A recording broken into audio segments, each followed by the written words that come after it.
Order.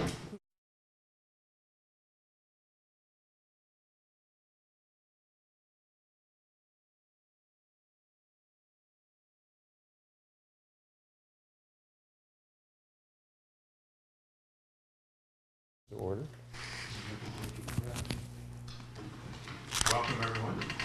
It's always nice to have people voluntarily come. That's great. We would deal with the minutes first of November 15th meeting.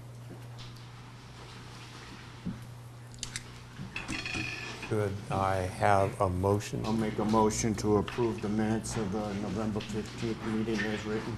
I'll second that. Okay. Any adjustments, comments? No. All in favor? Aye. Okay. So we have one abstention. All right. And executive minutes, these haven't passed, right? The board accepted the minutes, and it's a question of whether to release it or not, whether the purpose for going to executive session still exists. Okay. So could I have a motion to release, and then we'll discuss this?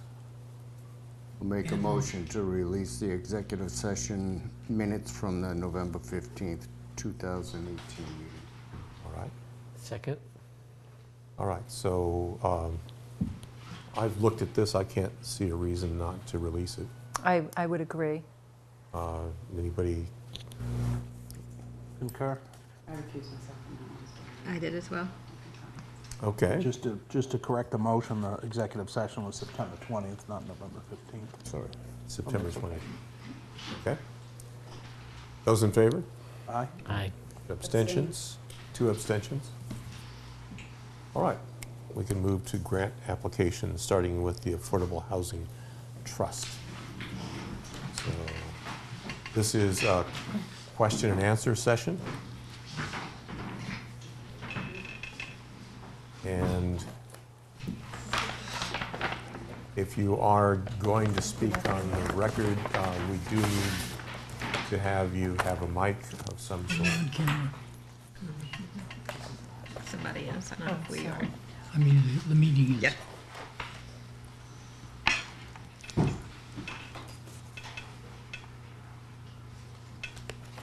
Should we scoot down one and let them use this mic? Gotcha.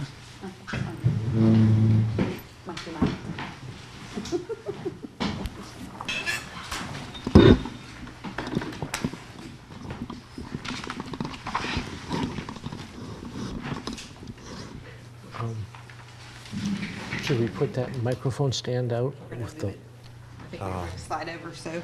Want to bring him over here? Okay. Let's do it.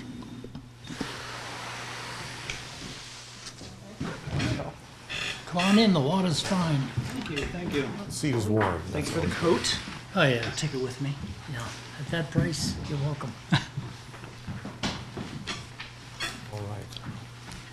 So if you'd introduce yourself for the camera. Hi, my name is Wayne Beitler. I'm a community planner with the town, and I'm staff support for the Affordable Housing Trust. We have several members of the trust here tonight. We have our chair, Nikki Dostumian, and we have some other members. We've got Chris Ann Sheedy, we've got Stephanie Alves, and we've got James Truex right there in the second row. And so we're certainly here to answer any questions you might have. Okay. Thank you.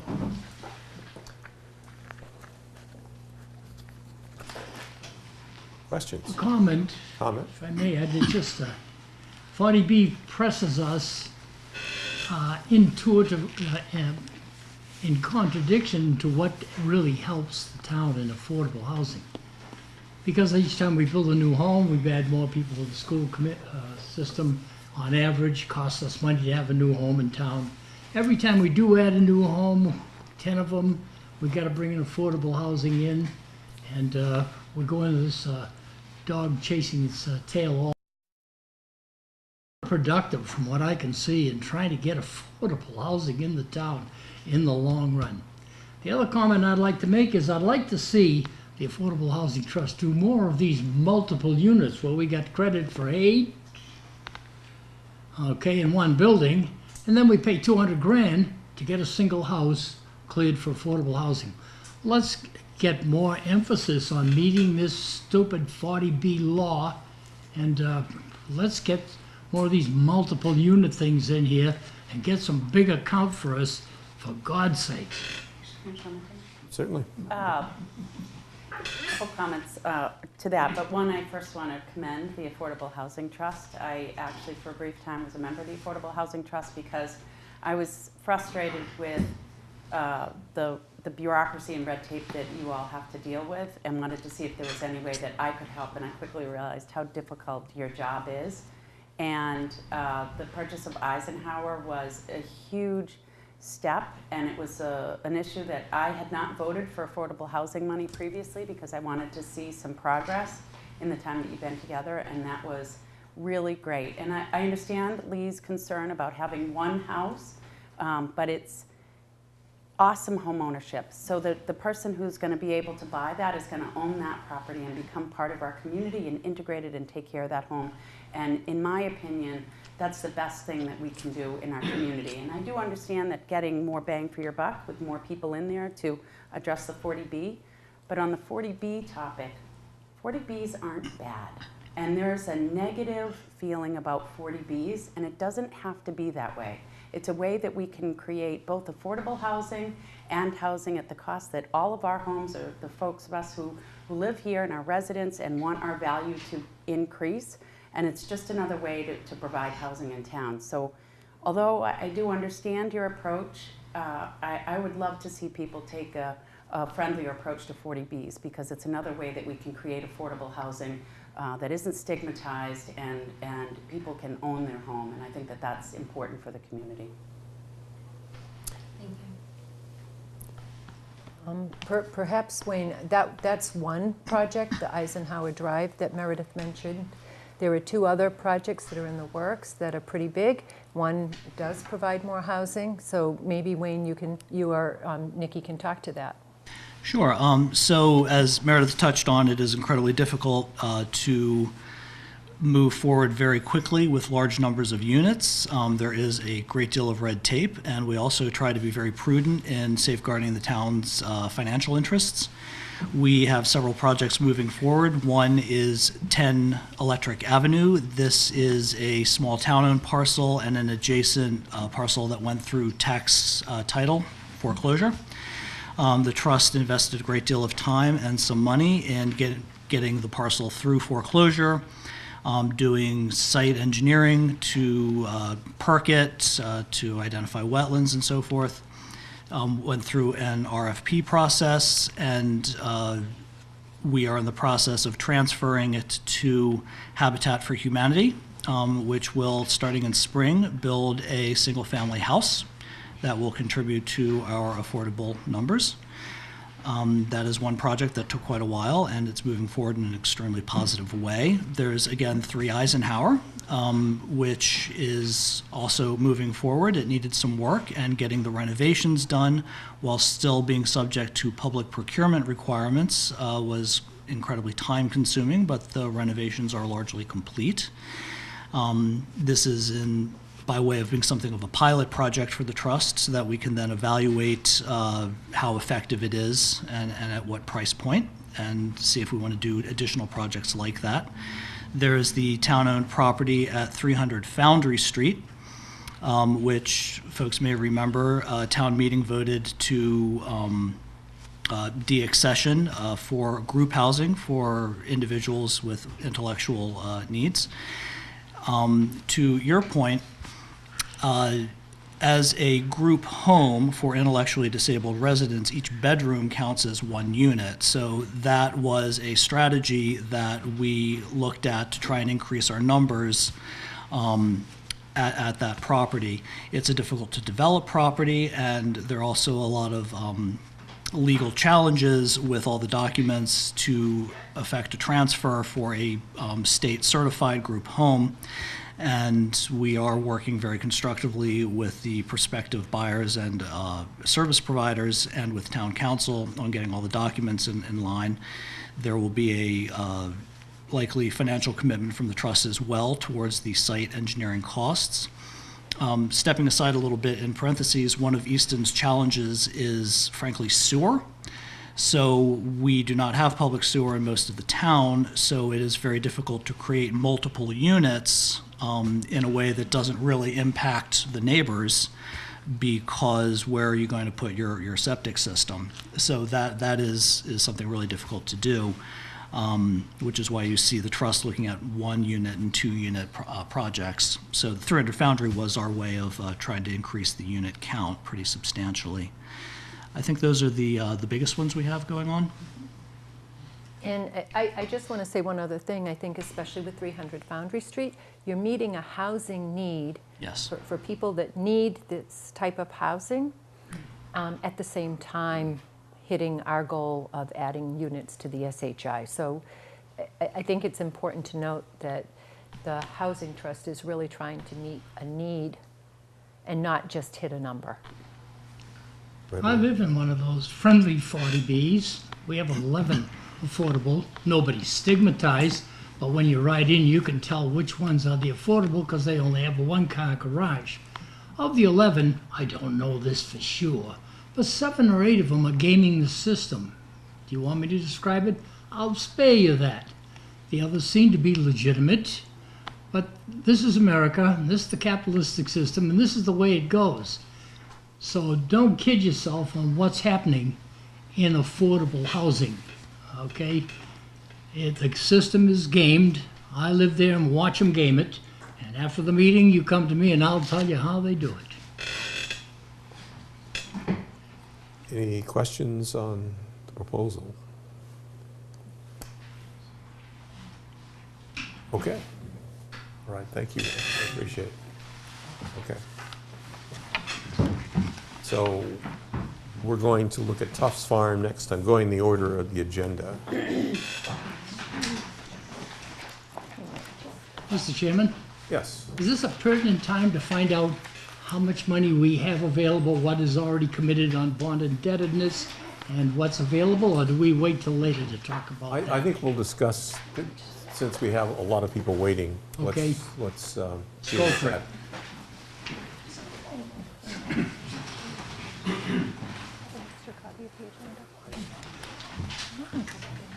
that. Mr. Chair, Yes. Lee, did you get the handout at the beginning of the meeting? Yep. Oh, No, does that have those figures on there? yes, On the sir. bottom. Oh, That's what I'm working with. thank you.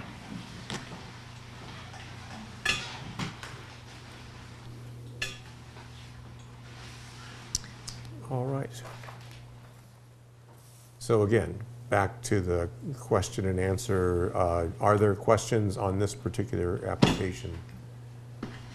If I Or- could, Yes. the chairman of the Conservation Commission is unexpectedly delayed. Can we be taken out of order? I don't expect him to get here before 7:30. That would be fine. Okay. Thank you so Great. much. We'll move on. Not a problem. So we'll go to Easton Housing Authority.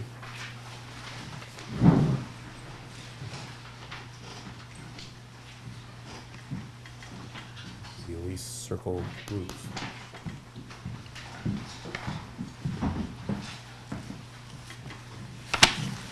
Good evening.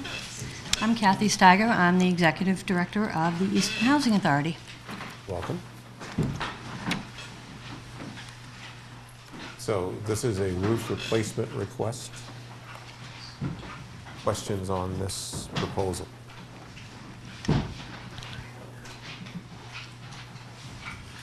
Is this replacement in entirety? Yes. Are there other parts that aren't going to be done that you're going to have to request later, or is this? No. So this is the whole. This is the so whole this is development. whole job. Yes, one at shot. Elise Circle. Good. Yes.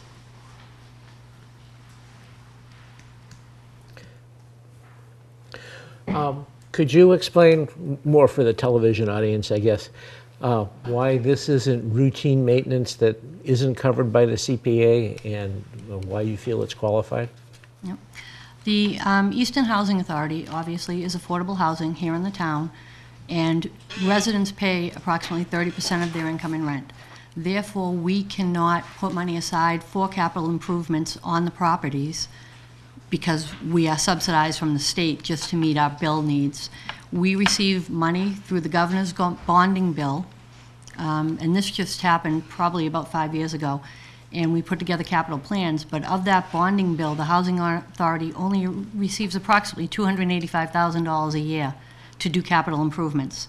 And paying prevailing wage rate, we can't do all the improvements that are needed to the property. For many years, they went without funding to do any kind of improvements. So that's why we look to the Community Preservation and Affordable Housing Trust to try to keep the building envelopes such that we can keep people housed in them. And correct me if I'm wrong, this is not the first time that you've applied for a project. Is that correct? Yes. What- I think everyone on the CPA committee and most of you recognize that this is the responsibility of the state. And they're not meeting that responsibility. I'm going to guess it's not only in Easton, it's all over the place. And they've got bills in the hopper to increase the amount of money that comes to CPA. So it'll be an indirect way of funding this sort of thing. We have to protect this investment. That roof doesn't keep the water off, the snow and the freezing and all the rest of it. We run the risk of losing our 10% number in that damned 40B law. So I'm going to be supporting this.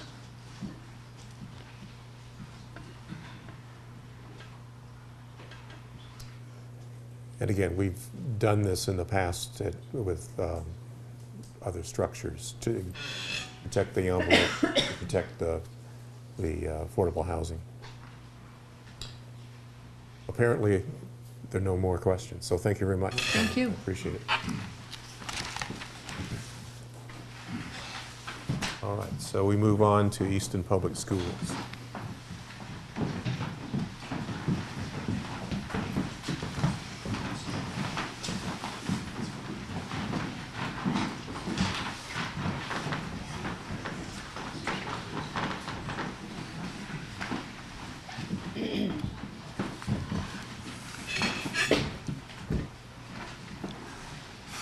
Good evening, everyone. You'd introduce yourself, please, to the camera. I'm Bill Matthews. I am the athletic director at Oliver Ames High School. I'm joined tonight by Jonathan Charwick. He's our lead engineer on our project from Activitas. And I'm also joined by Fred Murray, who's heading up the steering committee, Friends of Easton, for our private fundraising efforts. Okay, thank you. So, questions on this proposal? Go ahead. Well, first I want to commend you on the presentation that you submitted to us. That was very effective in asserting what the needs are and what the costs will be. The question that I've always had is, why is this fundable by CPA? I believe that the request that we have, that it falls within the purview of the CPA funding, that it is eligible for that funding. Does that address your question, Ed? Well, that's an assertion. That's not evidence. Okay. I guess if you would rephrase the question or expand a little bit. Yeah, we have a certain number of things that we can do related to recreation. Why does this field, which apparently seems to me like maintenance that I believe should have been done by the school department, why can we pay for it? Yeah, I'm not sure. Maybe I can defer to Jonathan or Fred on that. I think some of the discussions that we had, so Meredith Keisha on the Recreation Commission, some of the conversations anyway that we had with the Rec Commission was the possibility of the applicants would be able to use CPA funding, and certainly I defer to the attorney and the chair here, but for the preparation, the underlayment of the turf field, and that's where the fit would be, that it's not the actual installation of the turf. Yes, no, I understand that, and also for repair of the track. I just want to make certain before we expend CPA funds that this is a project that won't be challenged if we approve it. Have we got an opinion of town council on this? Well, we looked at this last year when the committee agreed to fund the engineering costs. And the what has been determined, and this is available on the coalition website as well, is that the underlayment can be covered. It's the turf that can't. The actual rug, as they call it. My recollection is that these costs were so carefully delineated. Right. Because there were categories Exactly. that were found Yes. to be entirely appropriate, and then others that were Yes. clearly not. Yes, and then and other communities have funded projects. So I guess to speak to that, Ed, so that was our understanding from other communities, and when we submitted the application, we did separate it based on what our understanding was, using the expertise available to us and the other experience, that the expenses would be eligible, but then deferred to the committee in terms of determining that eligibility. Have any plans been made by the school department to maintain the field this time around, so that this is a one-time request and not a every 10-year request? I don't believe plans have been made at this point. They have a shelf life. So I was going to say, I don't think you're answering the question that Ed's asking, and I think you're asking, I think what your assumption is that the field, the turf, the rug needs to be replaced because it wasn't maintained. My understanding is that it is maintained on a regular basis, let but me it has let a me shelf clarify life. what I'm saying. Thank you, Yes. Stephanie. When this was presented to town meeting way back when, fees for use, et cetera, was going to continue to cover the expense of replacing this after a decade. And I don't think the school department has been terribly responsible in collecting that. The fees have been collected. I think that the projections at the time were possibly overly optimistic. When other turf fields went into neighboring towns, and when you realize that a lot of the demand for the turf is at a point in time when your high school or youth activities want that turf field. So the fees that were generated from the field, I just don't think met some of those projections. And the demand, or I shouldn't even say the demand, the availability of the turf to outside groups is fairly limited. So the rental opportunity there is pretty limited. So that would indicate to me that the school department needs to budget a certain amount each year towards building up a fund for continuing to keep this field in operation if they can't cover it with fees. Is there a, I'm sorry to interrupt you, Ed, is there a new plan? Is that sort of, you know, on the fee structure going forward? Or as you said, obviously, groups of people all can't use the turf at the same time, so, you know, is there a plan to better manage the time, or try to perhaps, you know, sell some of the time at a different rate, or just, you know, is there a structure in place? Is there any, you know, projected revenue streams, you know? There are some revenue streams, but there's not an updated plan in terms of being more aggressive about the rentals. Some of the rentals that we did have were very challenging because of the wear and tear or the abuse of the turf, some of the trash that was left behind, some of the groups just weren't very responsible, so that creates some challenges as well. But there is an incredible volume or availability of turf fields now. There are some towns that have 3 or 4 turf fields available, so the rental demand has really dropped because of that availability. They don't have to travel to, like, I think when this turf field went in, it was one of the few turf fields in the area. Now the only like football field in the Hockomock League, I think, is Sharon. That's the only one that's not turf now, so they all have them. Bill, can you speak a little bit to the safety of turf fields? We, you know, in the media you see pediatric cancer from the potentials of the little pellets, and you see potentials for increased injury. How is a proposed new turf field going to prevent that? So I'll speak to part of that, and then I'd like to defer to Jonathan to address some of it as well. In terms of the existing turf field, what happens over time is from the UV rays and from the mechanical wear, from kids playing on the turf, especially in specific areas, it breaks the fibers, the green fibers that look like grass that holds the crumb rubber. And as that happens, as that deteriorates, it can no longer hold as much crumb rubber. And some of the crumb rubber becomes somewhat compacted, although we go through a process to fluff that up, a regular maintenance project or process. So over time, these fields do deteriorate. It's part of the expectation. So we will be finishing our 10th full year, which is the full life of the field. We've gotten a full life out of it. I think our DPW has done a great job maintaining the field, but as those fibers break down, then the field becomes harder and harder. I'll ask Jonathan if you'd like to come up, and I don't know if we have, maybe we can grab another chair or something if we can join us. You need to speak into the mic. Okay.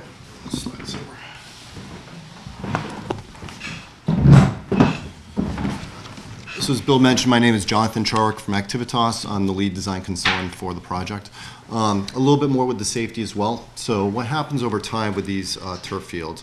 You know, typically when they're first installed, there's a 1.5 to 2 inches of infill that's installed. And over time, over the 10 years or so, you know, just kids walking off the field, pellets getting into the shoes of the athletes, the profile of that sand and rubber decreases. So right now there's probably about 1 inch or so of that material. So as part of the new project, we're going to bring back that correct level of about 1.5 to 1.75 inches of infill. That's where a lot of the resiliency is for the players when they're playing, with their ankles, with their legs, and also when they're landing. One of the other things we're also going to do as part of this project is introduce a resilient underlayment pad underneath the turf surface. So right now it's a carpet with infill directly on a stone base. This will be a carpet on top of a resilient underlayment pad that then sits on the stone base as well. This is something we advocate for most of our projects. It helps with concussions, the players falling on the ground. It adds additional resiliency, so from a safety standpoint, it's more insurance for your athletes that when they're falling, especially in contact sports such as football, when they fall, it's usually not the initial contact, it's usually the second contact that they're not able to brace themselves. There's that additional safety component for the turf system. As it relates to the question on cancer and other harmful elements in the turf systems, you know, since this came up a number of years ago from some of the news reports, there's been several studies done. State of Connecticut Health Department and the State of Washington Health Department have both done studies and found there's no elevated risks or harmfulness of the sand and rubber infill that could cause cancer or other harmful diseases. At the time when this did come about, there's a number of alternative infills that can be used, or organic type materials, other types of infills that aren't SBR rubber, which is essentially crumb rubber from recycled tires. A lot of those have their own pros and cons, whether it be financial or maintenance as well. One of the benefits of the system we're proposing here is we're going to reuse a good amount of the infill in the turf field you're using now and supplement that with what we need. So from a cost perspective, we're already saving money by reusing that material. And again, there's no reports that show that there's an elevated risk in reusing that material. Thank you. Sure. Now, as far as the carpet itself, when you remove that, what do you do with it? How do you recycle it? So essentially what they'll do is they'll cut from sideline to sideline 3 to 5 foot sections. And there's a piece of machinery that's basically a conveyor belt. They'll run through the carpet with the infill. The infill will be put into these large super sack bags, stored on site to be reused in the future, and then that carpet will be recycled into some other product. And we'll require the contractor to recycle the material and let us know where it's going rather than it being put into a landfill. Because my question would be, when we say that the life of the carpet is over, I don't buy that because, okay, I own a paintball company, so paintball uses, we don't use turf, but most of my competitors and fellow business owners do large facilities. When in 2006 and 2007, when we had large events come to the Brockton Fairgrounds and Gillette Stadium, all that is all recycled turf. So as an industry, we use it and play on it. In various other industries, it's sold to indoor playlands, things like pump and jump, or you know, just different facilities like that. So if it has no life left, these other people are getting life out of it. And I realize active football players are certainly probably your, you know, the harshest use of the carpet, but I just question that, you know, that the life is out of it if the recyclers are taking it and selling it, you know, and they're getting anywhere from 10 cents to 50 cents a square for it. You know, so how is the life gone if they're able to resell it for other activities? Sure. Well, as it relates to recycling, typically we're going to require them to recycle it into a different product. They're not going to reuse it as a turf field because it'd be impossible, because of the degradation of those fibers, it'd be impossible for them to reinstall that, put the infill, and have it be as a useful product. You know, typically the tough thing is because the way the system's made, it's hard for them to strip all the materials apart and recycle them fully. So, you know, there's, you know, coasters, those kind of things are what they get recycled into. So usually it's not an athletic field being recycled into an athletic field, it's an athletic field being turned into some other product. And often we have clients that say, oh, well, when we're taking the field out, can we put it in a batting tunnel? Can we, you know, do something with it somewhere else? And often we say it's not really worth the time to do that, because once you have the piece of carpet you see, it's really in poor shape, and at the end of the day, usually, you know, it gets tossed to the side or into waste. Could you speak a little bit more to the underlayment? I'm happy to hear that it's going to be sort of state of the art, but I'd like to hear a little bit more. Sure. So it's a rubber, it's called an SP17. So basically the 17 stands for a 17 millimeter. So it's a polypropylene pad that's laid on the entire field surface. And then once that's laid out, the carpet for the turf is placed on top, and then we install the sand and rubber. So the field that you have out there now, I would say there's probably, you know, 1 3/4 inches of infill on top of the stone base. We're able to reduce that to 1.5 inches, so we lose about 1/4 inch of the infill because that additional resiliency is in that pad. So typically one of the ratings on the turf fields is a G-Max. So it's basically a machine that drops a bullet size, kind of sort of the size of a person's head, to see what the resiliency is when that hits the surface of the infill. Because the sanded rubber is doing its job with the pad underneath, that will take the extra precautions so that if you were in a situation where you didn't maintain the field well, that would always be safe when the children hit the surface. Now, I'm always going to advocate that there should be maintenance done. I think probably 10 years ago or so, when this was first installed, they said, put a carpet down, call us in 10 years, and you never have to maintain it. That's certainly not the case. There is maintenance that's required. But with a pad underneath that field, it should assure that, you know, kids are going to get injured, you know, whether they have contact with themselves, rolling ankles, things like that. But certainly it's an extra precaution for the students and anyone else using the field.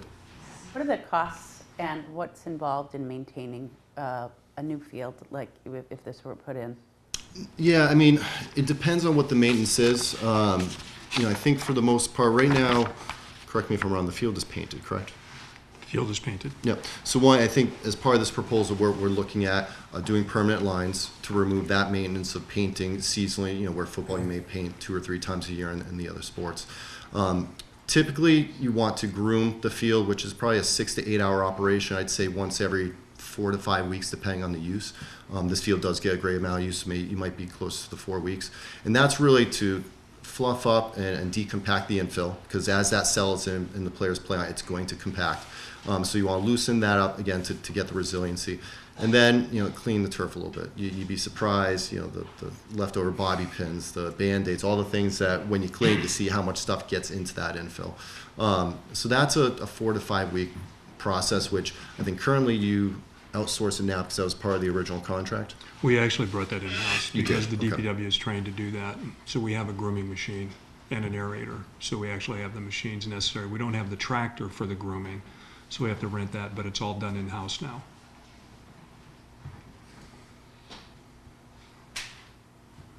Other questions? Okay, thank you very And much. thank the committee for considering the project. Thank you. And we are at the Oaks Ames Memorial Hall.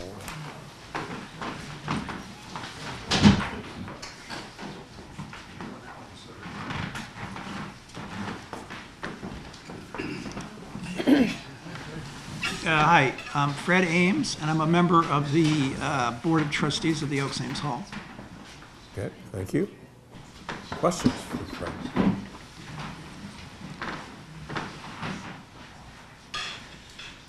I think it's fairly straightforward, apparently. Yeah. Yes. Much ambiguity there. Okay. So it's the firebox, basically. Okay. Fred? When you received this last time, was there a quote? I noticed there's no quote in here. There's no quote. It's going to be about $8,000. If it's short, it's back to the CPA. Excuse me, if it's short, we'll make up the difference. If there's money left over, it's back to the CPA. But that, from a couple of sources we got, that was a good estimate, so.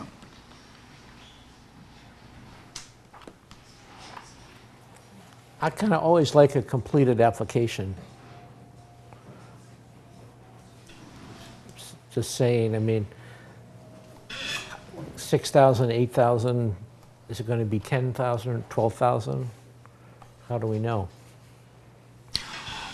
Well, Ed, this is fairly simple. It's been done a lot of times, the same equipment, the same departments installing it. That's what I'm basing this estimate on, and it's a good budget estimate. And again, if it's going to cost more, the hall will make up the difference. If there's money left over, the money will come back to you. So. I'm sorry, may I expand on Ed's question? So you did not receive quotes from I got a installers? quote from someone who would do the preparation for to get the system ready for installation, and that was a little over 2,000, and I was told the other part of it would be about 6,000. So I got a quote on one part of it. But you just said that you got a quote for around, I believe you said $4,000. I don't think so. No, I'm sorry. 2,000. 2,000. No, you said 2,000 for getting the system ready. Yeah, and then it's about 6,000 to the actual installation, the equipment and the installation, but getting the building set and But everything I set thought up. you said the individual who quoted you the 2,000 said it would be around the 6,000. No, I didn't say that. Okay. I didn't mean that. Excuse me. I didn't want you to, if you misinterpreted it.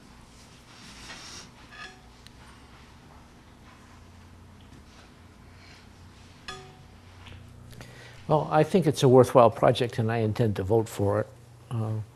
We can't have the iconic building burned down without at least giving the fire department a chance to save it.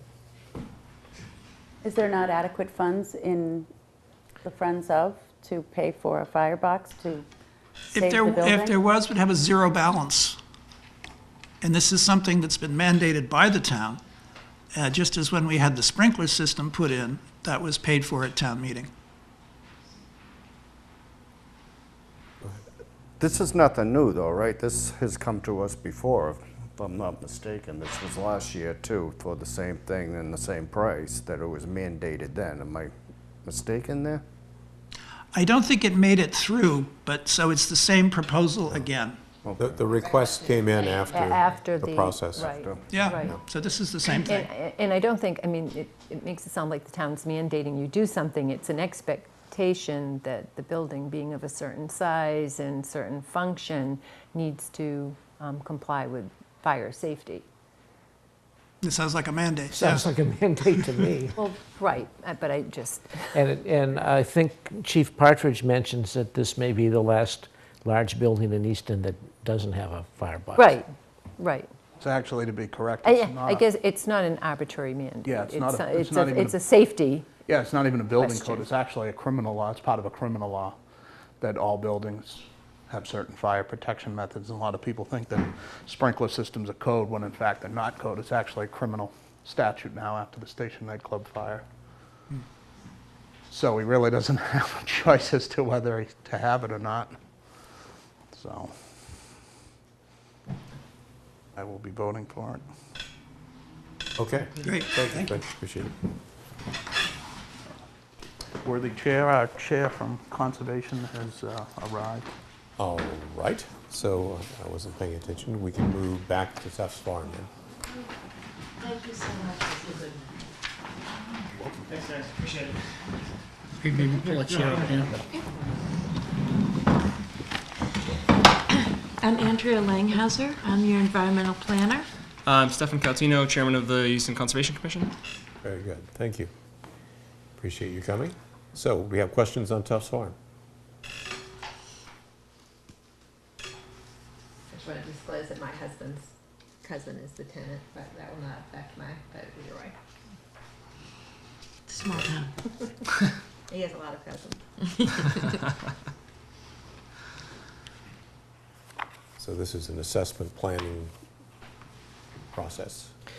Yes, This $25,000 is simply to get a plan, is it?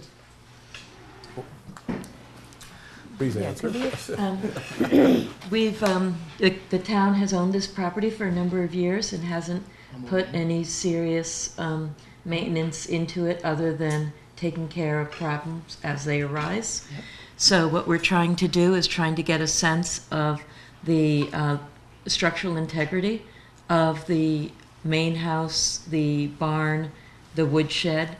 And one of the main reasons is because we're right now in the process of demolishing one of the buildings that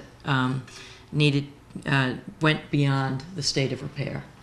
So we're trying to get a sense of what type of problems we don't see and that we might have to address in the future. I met with a structural engineer today at a property that needed some work to be addressed. I sell real estate, so that's why I was there. And he didn't charge anything because the likelihood would be that he would potentially get the work.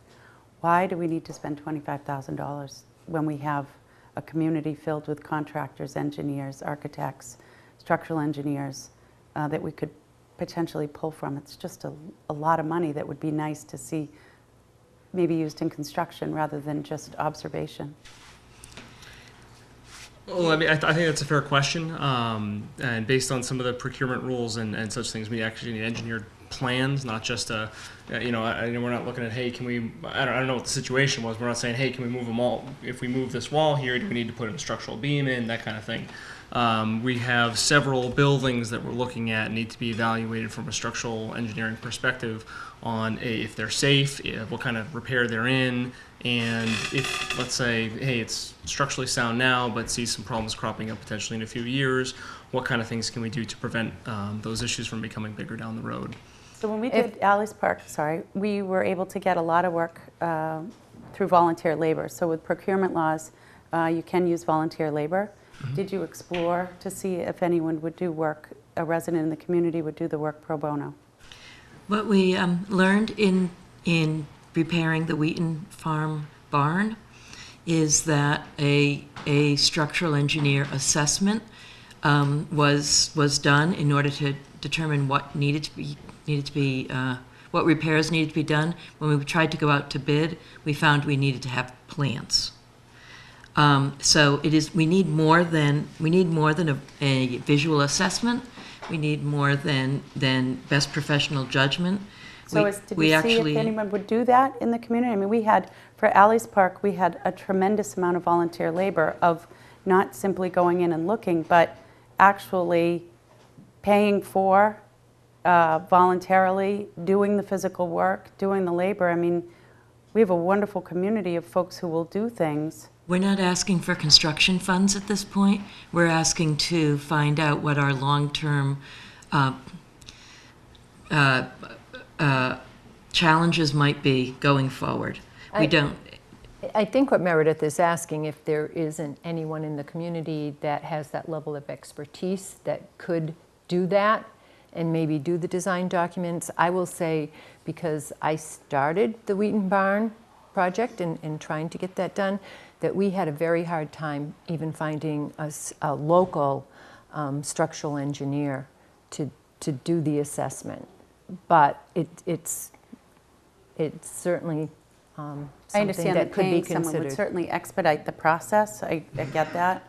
It's We've just had- what I'd love to see the $25,000 be used to build the project that you're looking to do. If we have a resident in the community who does have this level of expertise and we're willing to draw the plans and do all of the things that you need, that would be a nice bonus that you could take the money in order to do a project. I've been working on the barn project in the 2 years I've been here, and I haven't met that structural engineer yet. If you know him, send him over. Okay.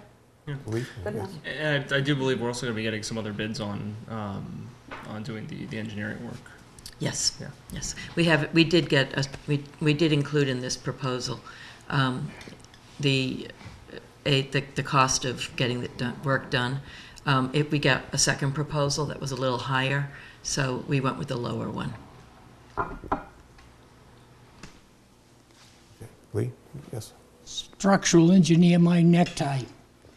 Just get a good contractor, a good carpenter, a good guy that does building things.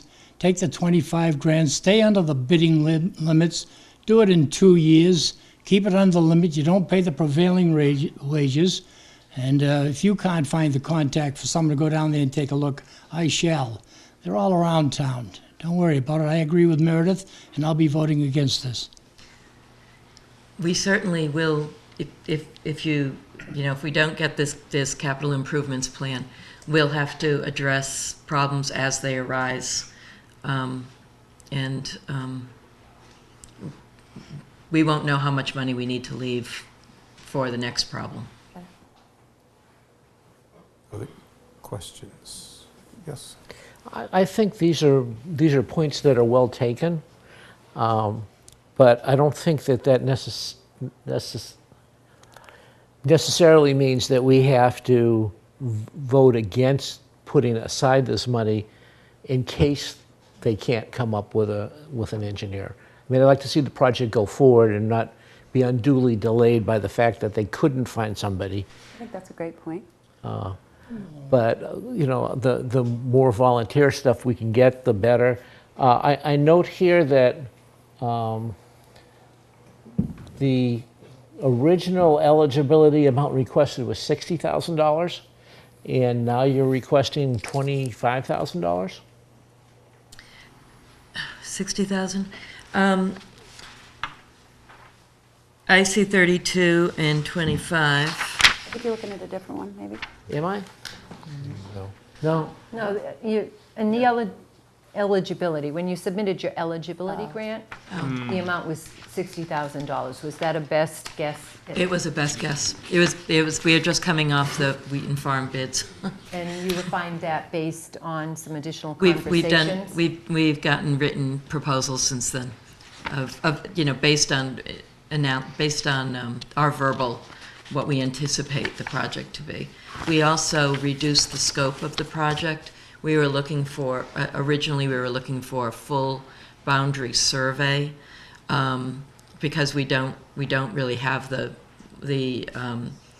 bounds. We don't really know the full extent of where the property is, but we decided not to go that route because the conservation owns Flyaway Pond Management Area, which extends out from here. And so we decided to just keep the survey in the farmstead area, just where the active use by the farm and the livestock and the fields would be, just so that we could, so that reduced the cost a lot. Can the public access the property? I know that you've Yes. indicated that there's a tenant, but is this something that the public at large, more for the video, the people can go take a look at it and see the work that maybe needs to be done, or see how cool the property is? Yeah, absolutely, and it backs up against the Flyaway Pond area, and there are active projects to improve and expand the trail, the walking, running, biking trails back there, and even potentially connecting down to Borderland eventually. So it could be a nice stop. And I was talking to Andrea earlier. You could start at Tufts Farm, walk through the Flyaway Pond area, end up at Borderland, connect to the Clifford Grant, and then walk a few blocks and you're at sheep pasture. So it could be pretty neat kind of complex of trails throughout the town. It seems like a lot of townspeople don't realize that it's a town property. And so the Conservation Commission was awarded, it put $7,800 toward a discounted concept plan that's going to be prepared. We discussed this. It's going to be prepared by the Conway School of Landscape Architects. So we're going to have a group of landscape architect students coming in between April and June of this year, doing public workshops, getting people's ideas of how this farm might best be used, get an idea of real vision of how to make it a more of an educational farm, and also a place that people want to go.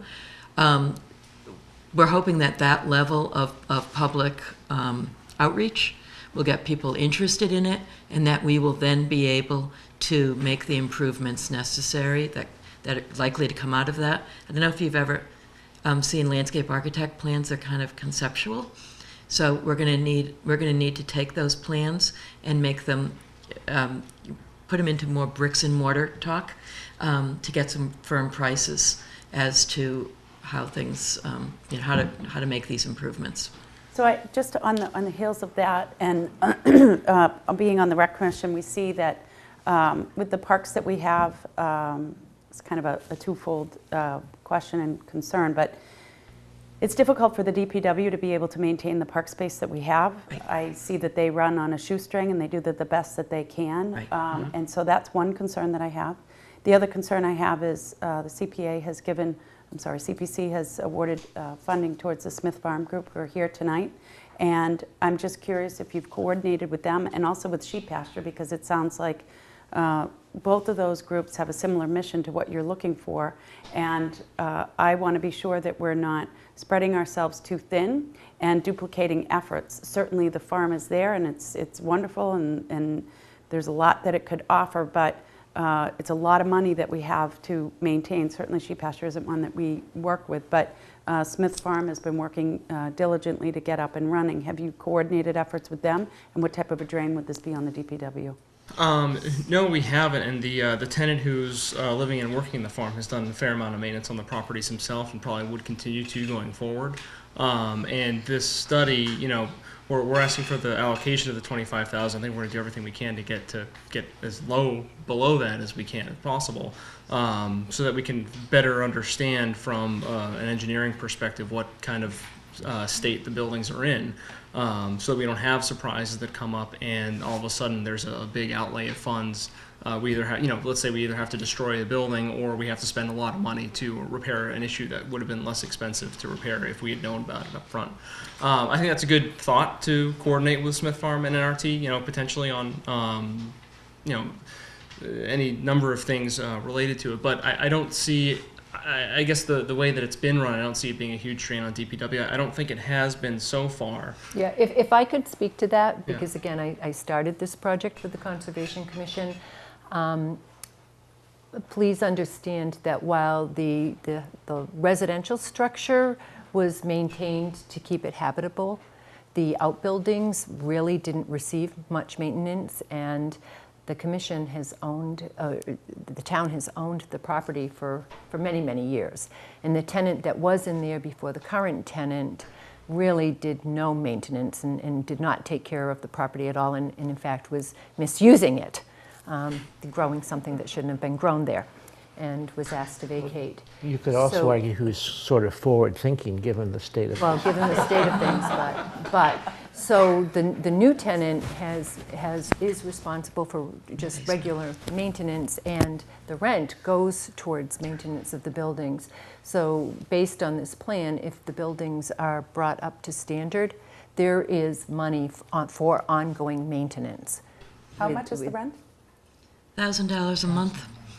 And we recognize that we would never ask CPA to do interior improvements, but keeping the house habitable is certainly our requirement. And right now we're looking at a rewiring of the house, and the first bid we got in was $25,000. Is there knob and tube? Huh? Is there knob and tube? Oh, there's all kinds of problems. It's an older the whole house. service needs to be replaced, basically. But yes, the short answer is yes, there is definitely knob and tube in there. Yeah. Your Smith Farm has a very specific and well-represented program that we're going to be looking at shortly. And Sheep Pasture for many years has run excellent educational programs and have a number of other programs that attract the public in. You don't foresee anything like that at Tufts Farm, do you? No. We'll find out through the public sessions what people are looking for, and I assume that they'll be looking for something different then. But this is a real farmer living there with real animals, and we're expecting farm days to be the type of activity that are most likely to come out. So we'll certainly gear the public sessions not to compete with other projects in town.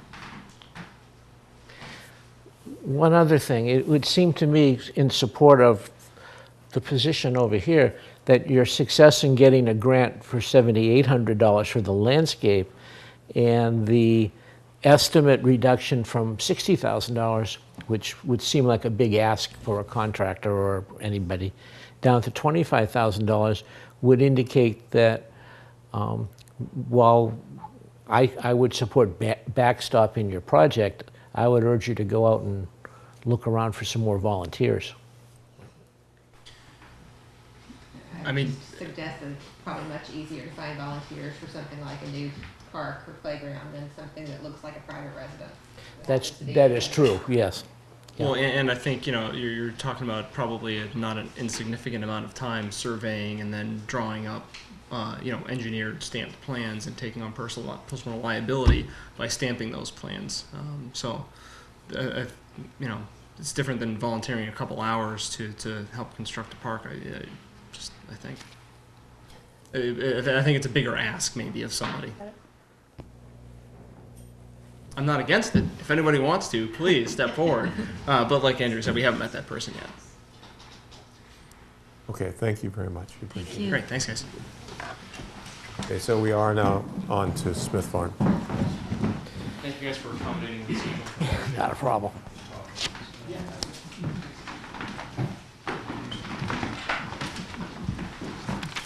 Thanks, Meredith. Good catch. Oh, there we go.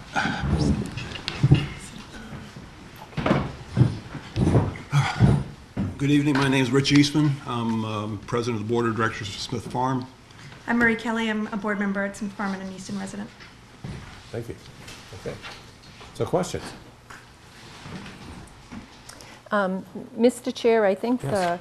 the question in looking at the application is exactly what work are they seeking funds for so that we can ensure that they are eligible.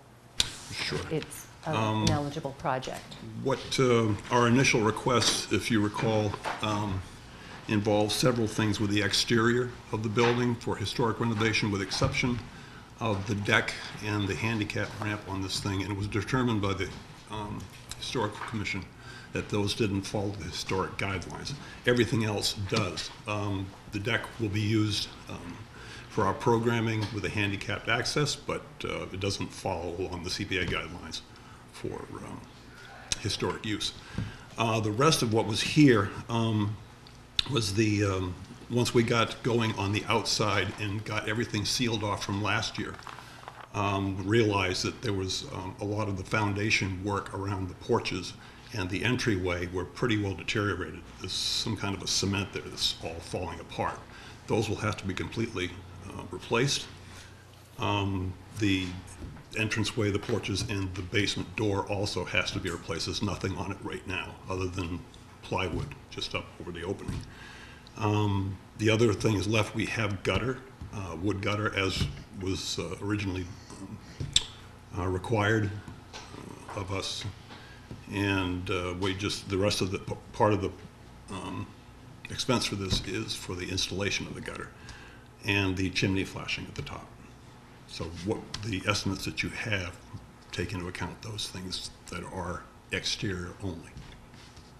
We're in, my vague recollection from last year left me with the impression that the exterior work would be completed with that money. Is this Some of this covered with the last half? Some of this, what we had done last year was to try to seek funds to do the exterior to button the place up so that there was no more water or the elements coming inside and would make it watertight and, you know, sealed off from the elements. It took care of most of, you know, the biggest part of the exterior, but what we've got left is actually going to finish off the exterior. These are like the finishing touches. Have you talked to the Historical Commission about the method of replacing the foundation so that it is historically kosher? They didn't bring it up when we were with them. That wasn't a question. We focused mostly on the deck that is the new deck that we want to put on for handicap accessibility. And that was the focus of their concerns, and we removed that. So that's why you see a slightly different number from our eligibility to our submission. So they didn't bring up the foundation. They did talk about if when we do put the deck on, they would like us to consider Dunfur instead of PVC. Yep. But that would be done, we'll be doing a fundraising campaign on our own for that through our next golf tournament. So they didn't mention anything about the foundation. They didn't specify that. In working with Wayne and some of the other people with the town, that there are some elements to this that are ongoing. As we get into these things that be constructed, if there's an element that needs to be brought up or a suggestion that needs to be brought up, we can certainly get things done along that line. The estimate we have are based upon a standard formula for what they use for support under the porches. Just quickly, what's there now? Is it stone with mortar, or is it dry stone? Or from what I can tell, I mean, there is stone around the foundation itself. It looks like the front porch. The largest part of the front porch is all 40s cement. Okay. You know, a lot of stuff on this farm was done in the 40s and 50s and was kind of, I think, I get the feeling it was mistaken for being historic. It's historic in the fact that it was probably 60 years old, you know, but that's not true of the rest of the house. There's a lot of historic in this room then, too. Yes.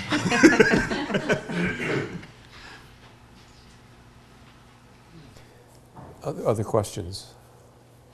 Are you prepared to give up the recipe for the crabapple jelly yet? It's good. Well, I'll have to talk with John about that. John Tracy, but there's still some left. Yeah. And I'll be in touch. It's wicked good. Yeah, it's good stuff. Oh, nice. Okay. Apparently that's it. Thank you very much. Excellent. I appreciate Thank it. you. And if you haven't had a chance to go out and see what has already been done, it's beautiful, and the work that was done. Thank you all very much. Thank you so much for. This is just amazing. I know the response has been overwhelming at this place. It's just fantastic. Thank you. Thank you. Thanks. And we are at the Southeastern Cemetery. Can I make my disclosure? Yes, I'd please. like to disclose that my mother is on the board for the Cemetery Commission. I plan to vote on this because you know that Is that woman that's been working in the corridor? Yeah. creaking the floors and.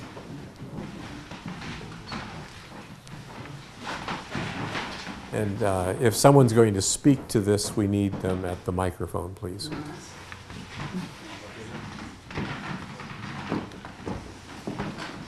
I didn't know you that you were in Florida. Oh, yeah. I also have my plots at Southeastern, and I don't know if that disqualifies me. And if you'd introduce yourself, please, for the camera. Yes, Arlene Keach from the Southeastern Cemetery Commission. Thank you. And our board, Ken Piercy, All right. Steve Hamilton. Questions on this proposal? I'd like to just note, and obviously I disclosed earlier, but I just want to thank you for this, because this is a project that is unseen to one that you would think, but it's something that we drive by every day. And this is a really important part of our community, and I know that this is a project that you've all worked hard on, and I just want to thank you for it, because these small projects that you take on and your volunteer hours and just working on it it makes a difference in the community, and just want to thank you for that. I would concur. I think this has been a wonderful step forward for the community. I'm going to support this 100%. You guys have done a great job getting that cemetery back up to snuff. Tremendous volunteer work and donations down there. Any questions on the proposal? Apparently you've done your homework, and I don't see any questions. That's scary. Not at all. I had wonderful support from your staff with a lot of phone calls and technical computer. Excellent. Excellent. Well, again, thank you. I know this is somewhat anticlimactic, but we're here to make sure that everyone's up to snuff and there aren't any questions, and that's the purpose of the meeting, to make sure that we understand what we're voting on and what's behind it. But I found the application to be very complete and understandable. Thank you. So, thank you very much. I appreciate it. Thank you. Excellent. And we are at the pickleball court. Last but not least, right? Pickleball. Pickleball court. Come on, Bert. Gotta go lunch with you sometime. You need Steve. So, get sworn in Mr. first? Chair, Yes. if it's all right with Mr. Lewis, I'd just like to do a little bit of an introduction, because when they came before us with their eligibility grant, Yes. they were looking for funding to actually construct the pickleball courts. Right. Of course, when Mr. Lewis and staff went and tried to get quotes, everyone asked where the designs were. So the application for full funding was changed to funding for the engineering and design. Yes. Any questions? I would introduce yourself, please. for the- Sure. I'm Bert Lewis, 9 Greenfield Street, Easton. We've been here for 27 years. I just want to recognize a bunch of pickleball players and folks who have been in our group the past few years. They're in the back. They look extremely fit. Yeah. Athlete sold. Yes. Bert, can you tell us, obviously you presented to the Recreation Commission, so Right. I'm familiar with it in that capacity, but Yeah. really prior to you coming in, I wasn't familiar with pickleball and really the demographic that this is really fitting for. Yeah, Obviously, that's an expansive one, but where it's growing, and if you could just tell us a little bit about pickleball. Yeah, pickleball has been around since 1965. It's not, brand new. And I think the resurgence of it now, in the past 4 or 5 years, is driven by the older generation, the baby boomers, basically. It's folks like me who played active sports throughout the years and had to give it up because of ailments and so forth. And this has come along at a perfect time. It allows us to still be active. Right now, we're playing, even in the wintertime, we're playing like 6 hours a week, almost 2.5 hours each day.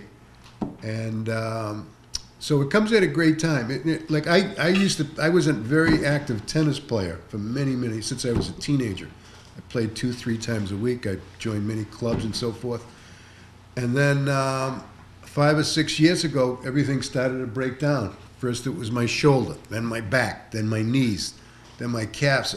I would get repaired, fixed or whatever. I had some operations on my knee, and I'd go back out and then I'd break down right away. So I had to give it up. And so there's many people like me. So this pickleball, now we've taken this activity up. And as exercise, every ailment and illness you have today, when you see the write-up for it, exercise is right up there as to what you need to do, one of the things you need to do. So pickleball is very hot right now. They claim it's the fastest growing sport in the country, and it's becoming international now. All you have to do, if you Google pickleball, which I do, I have an alert every day. There's a community somewhere, there's several communities that are doing this very same thing. They're trying to get courts, recreational facility in their community. So I've been, as you pointed out, Meredith, I've been coming before the Rec Commission the past 3 or 4 years just to raise awareness. I approached Ann Daly 4 years ago. I said, Ann, you know, we'd like to start using the Union Villa tennis courts, which, let's face it, they were hardly ever used. And she agreed, and she went out and she ordered a basic startup pickleball kit, some paddles and the nets and so forth. And that was in 2014, and now we've been up there ever since in the nice weather. If you drive by, I don't know how many people comment. It's nice to see all these people playing out there. We get anywhere from, it could be 16 to 25 to 30 people show up 3 times a week. But we're playing on an old tennis court. It's got cracks. It's got grass coming up from the cracks. You know, it's not sloped properly.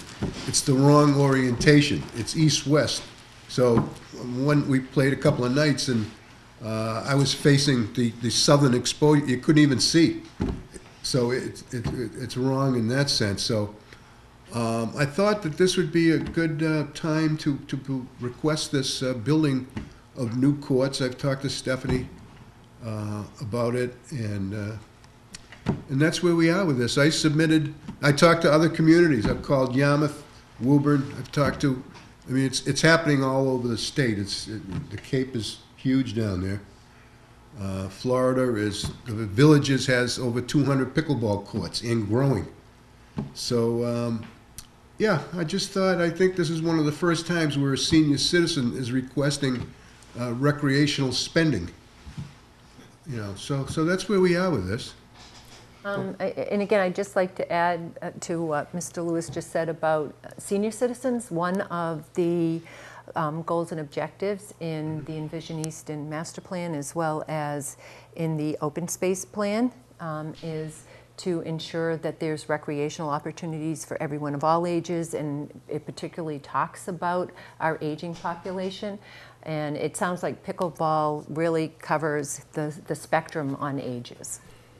So one question, I think this came up recently. The softball field that's in the back, is that impacted by this project? Well, it didn't matter to me where they put the 6 courts. You know, I was thinking the Gill property, but Can I interject? Sure, go ahead. So that can't be used for all softball games just because of the reach when hitting the ball. So if that's impacted at any capacity, that field is used limited use. Limited use. Yeah, you could speak to it, Amanda, better than I. Just because the potential for it to go out into areas where, traffic. Yeah. Okay. Parking, people. Okay. Yeah. But if we put in the pickleball courts, based on the way the picture and the presentation looks, wouldn't that make the field even less useful? Well, it would be, this complex would be a multi-use complex, just like we have up at Edmonds Park, where the scheduling is an important component of that. We do it at Alley's Park. We've got... Could it be turned into a T-ball park or something like that? That's essentially what it would be used for, but we don't need the T-ball right now. Right. But I don't see a need to necessarily get rid of it if it's something that we don't have to get rid of. We just have to be mindful of the use there, who uses it, just so we don't have a men's softball league hitting out into 138. All right. With the original proposal, I remember there was some question about whether you were going to have lights. Yeah, lights is not critical. Maybe down the road. Our group doesn't need lights. We play in the morning. We're not going to be playing at night. So I would take that off. We really don't need that. But, I mean, if we do design this and plan it out, they may want to just plan for future expansion with lights at some point. I don't know. But lights can also bring neighbor opposition. Yeah, so let's take lights off the board. We don't need lights. And I think it's important to point out that that pickleball isn't just for senior citizens. Right. You know, we've Right. got the camera here, and if Yeah. there are people, you know, anyone can play it, and so it's adding another recreational activity. It's in some of the schools now, I heard. Some of the high school and et cetera, some middle school, I think. So, yeah. Other questions? No more comment. I'm talking to Bert several times about the project, and I'll be voting for it. I think it's a great project. In the engineering I brought up, I'd like to see, and I don't know how viable it is, I guess Meredith could speak more to it. I had said to Bert, I'd like to see, you know, something like Alley's Park of a compilation, you know, between public and private to, you know, so we could fix up the softball at the same time or make it multi-use so it could remain softball as it is now, but you could also add that T-ball down the road.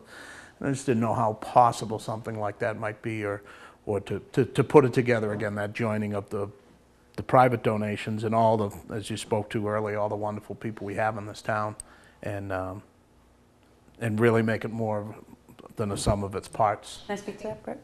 Excuse me? Can I speak to that? Yeah, sure. So I think Bert took the project on, and which I certainly applaud you and have multiple times. But I don't know that Bert realized what a undertaking it is to take one of these types of projects on. And so in our conversations, I don't want to say we, but you scaled it back to say, let's just start with the engineering and get a map, just like we had with the Tufts Park, to say, what's the need here? Let's get a schematic. Let's figure out what parts and pieces are needed here. And, you know, Bert's certainly focusing on the pickleball. If we can add some other pieces, would be great. The difficulty there as well with this location is parking.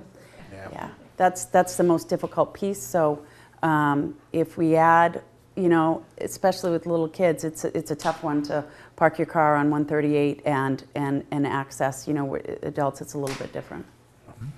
Yeah, that's true. Parking is a challenge. I think, you know, we've talked about the possibility of expanding the parking lot if this does go through.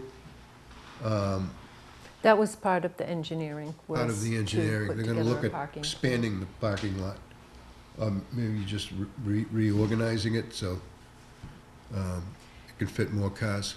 Yeah, and because this is, again, this is on public property, and again, it's a little different than Ellie's Park because it requires some engineering, and then it would require actually constructing and grading. You're going to need equipment and people who know how to construct these things. It will need to be taken over by the, you know, the town will need to be involved in shepherding it forward. Thank you.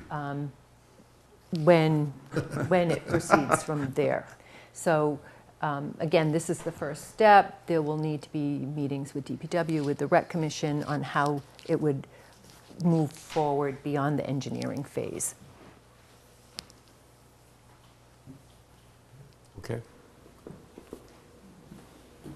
Anything else? Thank you, Bert. Appreciate it. You're welcome. Thank you.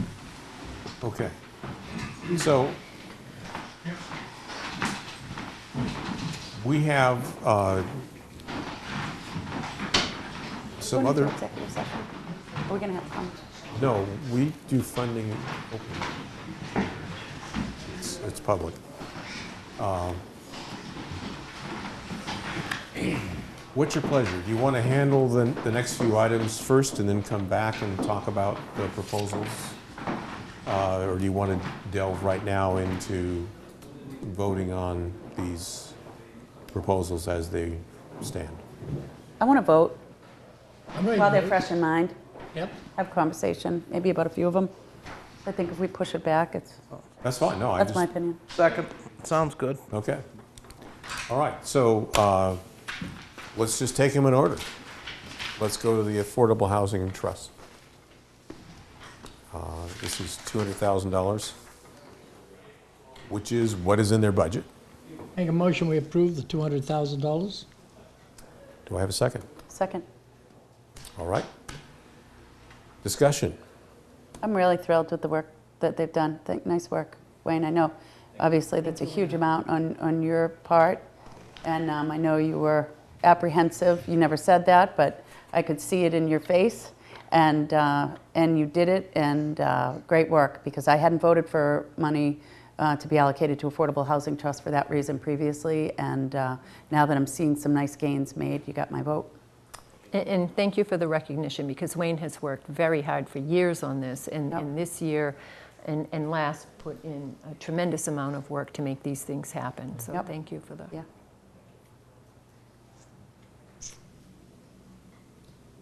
Are you ready to vote?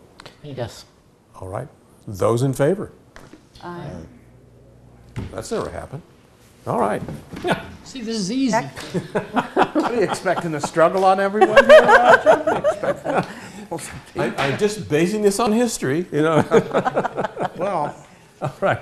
Did you get a picture of that? Okay. So we're on to Tufts Farm then. Even though I'm going back to the agenda order, we didn't do it in this order. So this is the planning grant. $25,000. I'll make a motion just to start discussion of up to $25,000. Okay. Thank you. And again, it sounds like they'll explore and seek other options, but, you know, if that doesn't come forward. Lee, yes? Forewarned, I'm voting no, for what it's worth. Okay, fine. I mean, I expressed my concerns openly with questions, so I don't think I need to rehash. Yeah. And again, I think they were very welcome. If people Absolutely. know people, please, by all means, because it's been a struggle with Wheaton Barn, and would love And to. I just worry a little bit about the crossover with the different parks that we have in Close town. that door. Fred, We can't close it. You cannot close the door, but you can ask people to be quiet. Thank you. But it is what it is. The buildings need to be maintained anyway, or torn down, and we need to have a map and a plan, and I get it. I'm gonna be voting yes for this. We own this property, they're already tearing one building. It has historic significance, which is very well laid out, and if we own it, we should maintain it. It's not going to be a draw like a park or like a sheep pasture. This money isn't going to fall from the sky, and I think this is appropriate use of CPA funding. Other issues? Ready? Those in favor? Aye. Those opposed? Okay, 2 opposed. Thank you. We will move on to Elise Circle roof replacement. This is the largest. It's $380,000. Up to. Right. Can I have a motion? By way of information, sir, Yes. the $380,000 is the fields, not the housing. I'm sorry. Okay. My 225. mistake. It's 225. 225, a mere bargain. Yeah. Motion's made, looking for a second. Second. Okay. Thank you very much. I appreciate that. I misread. All right. And again, we've actually done this before at a different location. We've done it in a few. We've done Chandler Way. Yes. Done siding and roofing at Right. Elise and Pocket Where's Terrace. Chandler? Chandler Way's down on Foundry Street. Foundry Street, yeah, on Yes, 106. kind of across from Gyra Lane, I think. Oh, right, or a right, right, little got it. bit. Yep. Little, yeah, Yep. in the KSC area. Got it. Yep.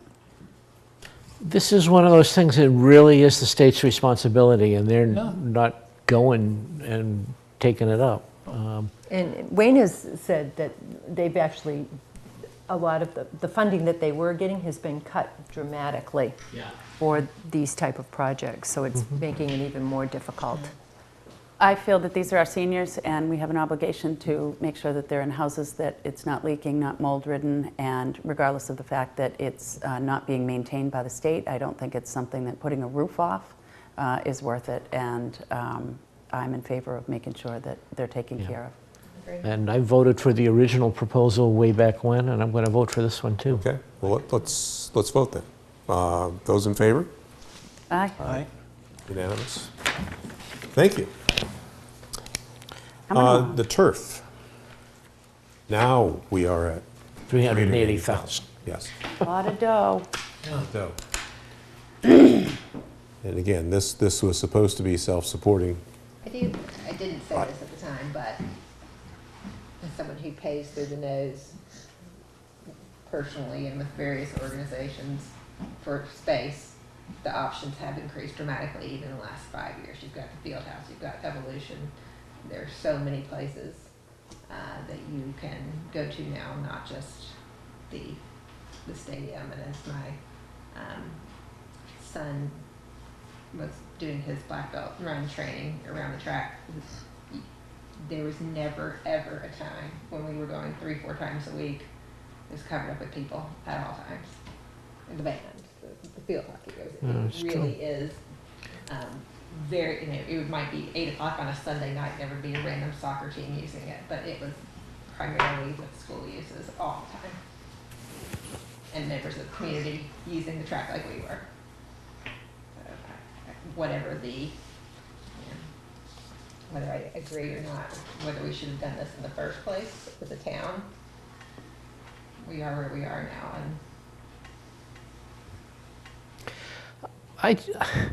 And I agree with you. Obviously, I was at the high school for a number of years when the field was there, and it was used all the time. And I really think that the town needs to step up and put in more money for recreation. It's an important thing for people of all ages. It just frosts me that these folks came to the town meeting and sold us a bill of goods. And now they're coming back, and they'll come back in 10 more years, and it'll be the same thing. Well, I don't like the answer if you don't have a plan for fee structures. You said there are a lot of places for kids to do, other places, so they're not getting as much revenue. But you don't even how much revenue is coming in. Where is the plan? I just kind of see we'll just ask for it and we'll get it. I didn't like that answer, and it's an awful lot of money. And that's not to complete the whole project. No. No, it's a tiny fraction of the project. The stuff is expensive, and with the risk of calling people anything, the man is incorrect. The stuff is sold and used all over this country. I bought it and sold it. So to say that it's the end of its life, who knows? I'm just not buying it. When you said that, you're not talking about the little pellets, because they said that's going to be recycled. Here, it's the grassy part. The carpet, as he said, the way that it's extracted, the machine cuts it in anywhere from 3 to 5 foot widths. It's rolled on a steel roller that sits on the front of a forklift attachment for a backhoe, a tractor, or a bobcat.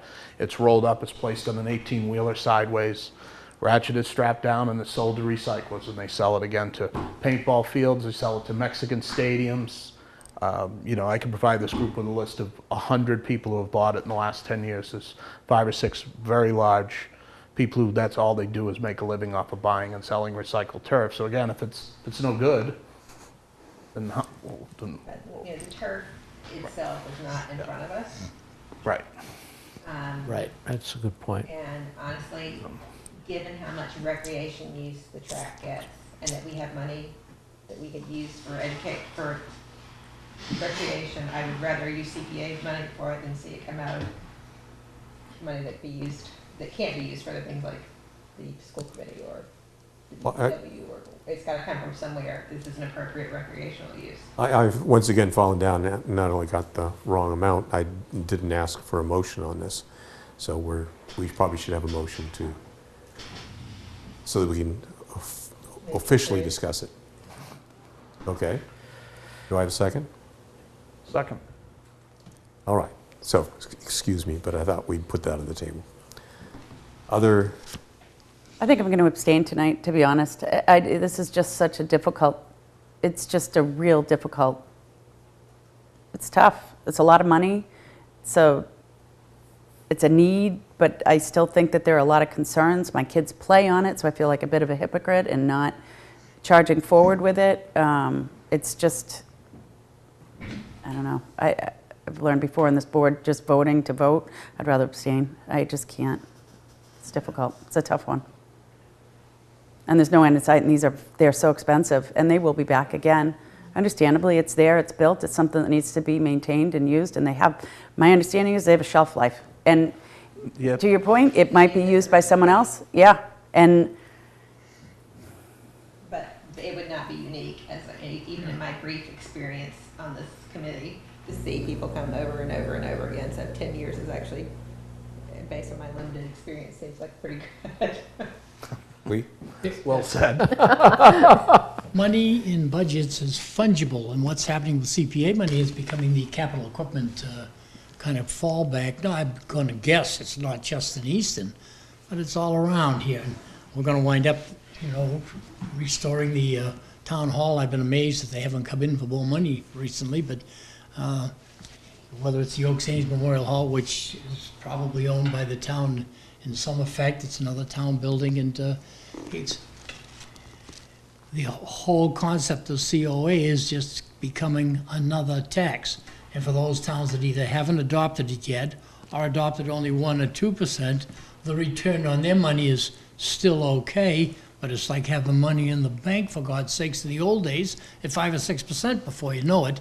We're still pulling down what you'd have to call 10, 12, 15% of opium. You know what opium is, other people's money. And of course, Easton doesn't get a shot at other people's money that often. And here we got it. But I'm from the old school of, don't waste it. I got the box in my top drawer in the bureau at home. It's labeled pieces of string, too short to save. So I don't like spending the money here. I'm going to vote yes on it, but I'm gritting my teeth. Well, I think if we look at the uses of funds, this is not an unusual use of funds for CPA. In other towns, you mean? In other towns. Yep. We're not breaking any precedents there. It's also certainly focused on recreation. I think somewhat like the discussion we had with the roof on Lee Circle, it seems more appropriately expended through schools, but schools have their own issues, and I wouldn't say they're exactly flush. And so this is money that's available. And at another level, it's also a safety issue. The end of the life of the turf means that it's hard and you've got kids that are going to get hurt. And even though my kids are, in some respect, older than I am,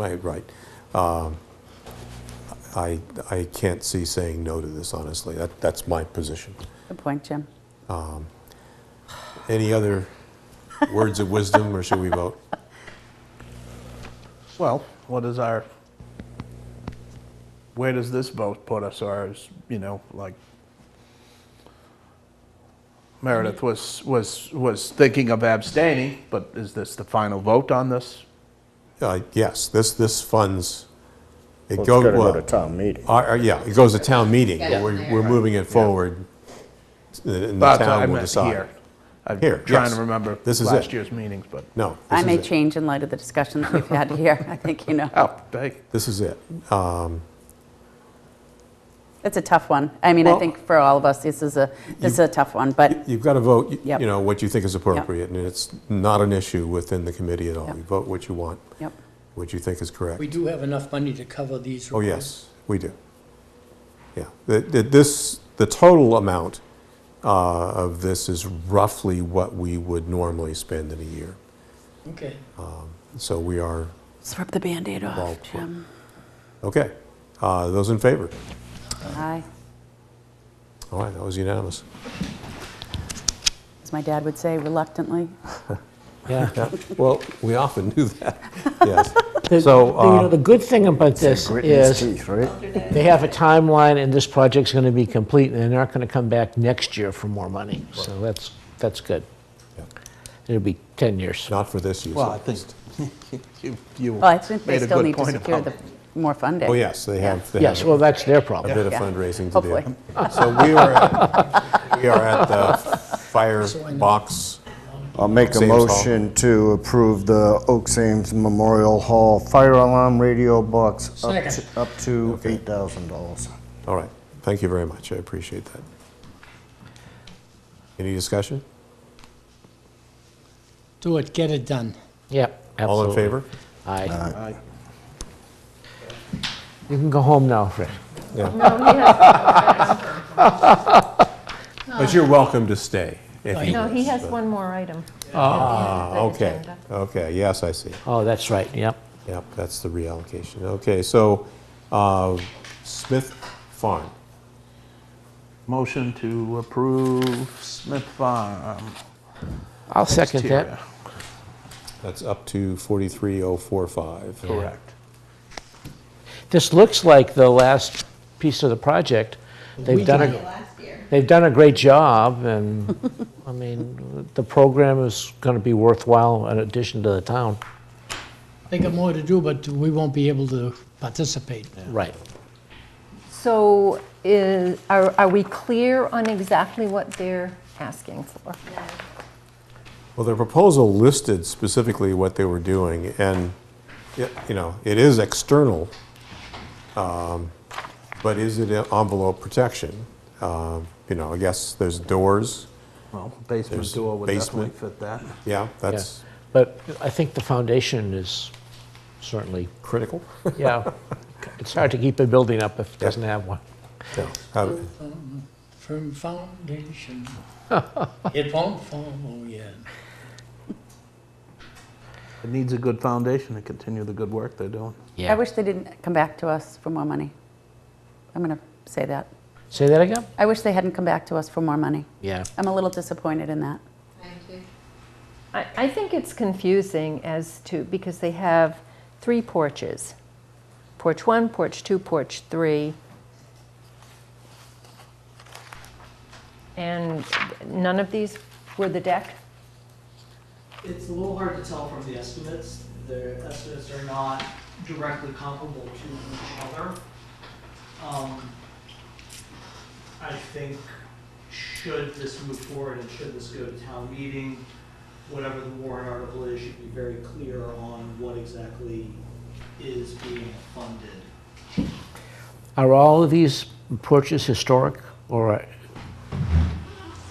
Yes, but how many porches are there? There are 2, maybe 3.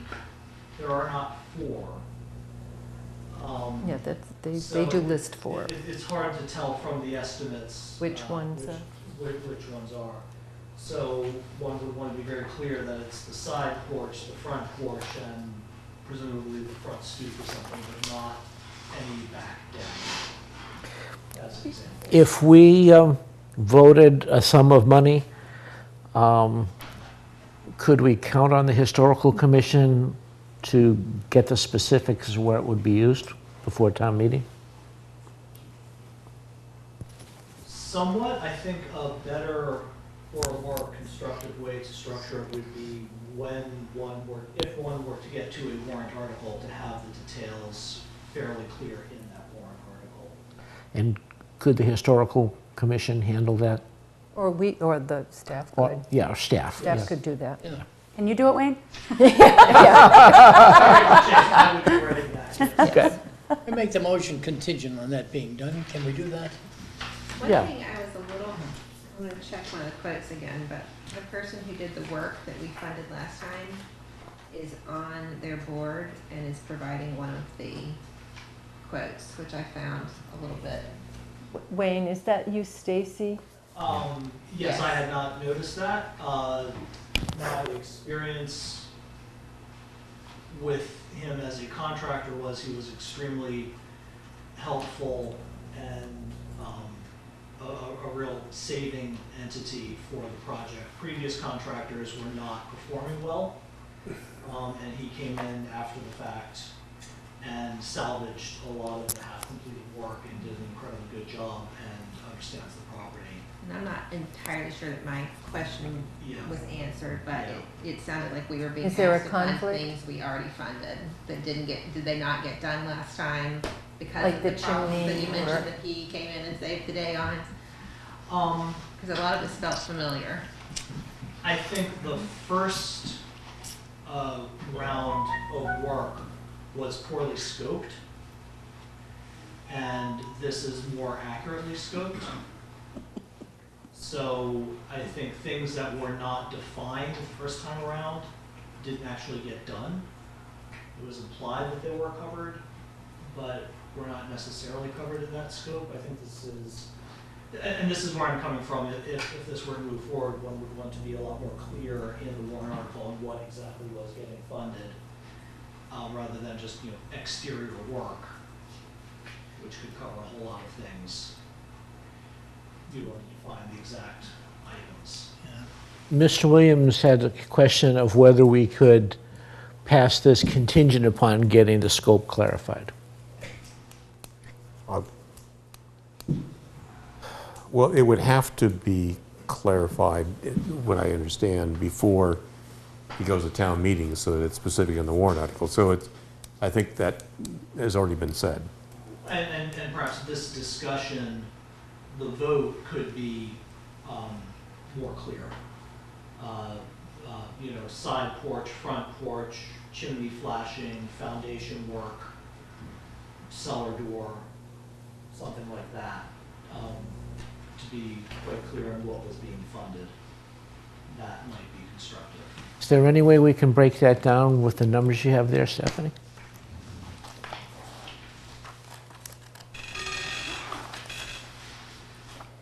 Well, okay, so you have the basement door fabrication and installation. How much? That's 1,900. But I think, so is that, would that be an allowable and covered? Then you have the installed gutters, which are They're wooden wood gutters. And they need to be replaced. That's exterior, right? Yeah, how much? That's 1,500. 1,500, cheap. No, You it's just have the insulation. chimney, add brick layers, rejointing cap. This was one of the things, Amanda, that I think we all thought was going to be done. And didn't seem to get done. That's $1,000. And I that don't would be, remember that seeing would that definitely last be. year's estimate, though, the chimney specifically. Oh. I'd have to look, but I don't remember it. South, but Then we have porch shit one for bracing for excavation. I'm guessing the foundation, you have to brace They it have to to shore excavate it up under so it. that it doesn't Okay. collapse. That's $2,000. And porch one is, We don't know, right, Wayne? Yeah, There's no indication What are these in here which is porch one. Then you have porch two, footing, dug down and, dug down and driven? I thought they were talking about Douglas fir. In one place. yeah, I thought so too. Footing, Douglas fir, down, I don't know what down and driven means in Down embedded. dug, and then So they're gonna down drive dug it and in drive with a machine, driven? like a Okay. piling. So that's 7,845.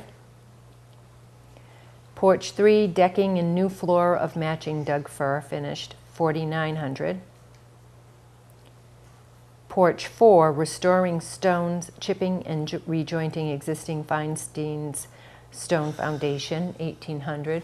but there is no porch four. Okay, we'll find it. You see, Wayne's that's- gonna find it. That's why I have a hard time understanding what the estimates were. Well, there may be a porch four, but there may not be a three or two or a one. One of those is not. Gotcha. Well, what we're saying here is that after going through it, we can't really do this tonight. Right.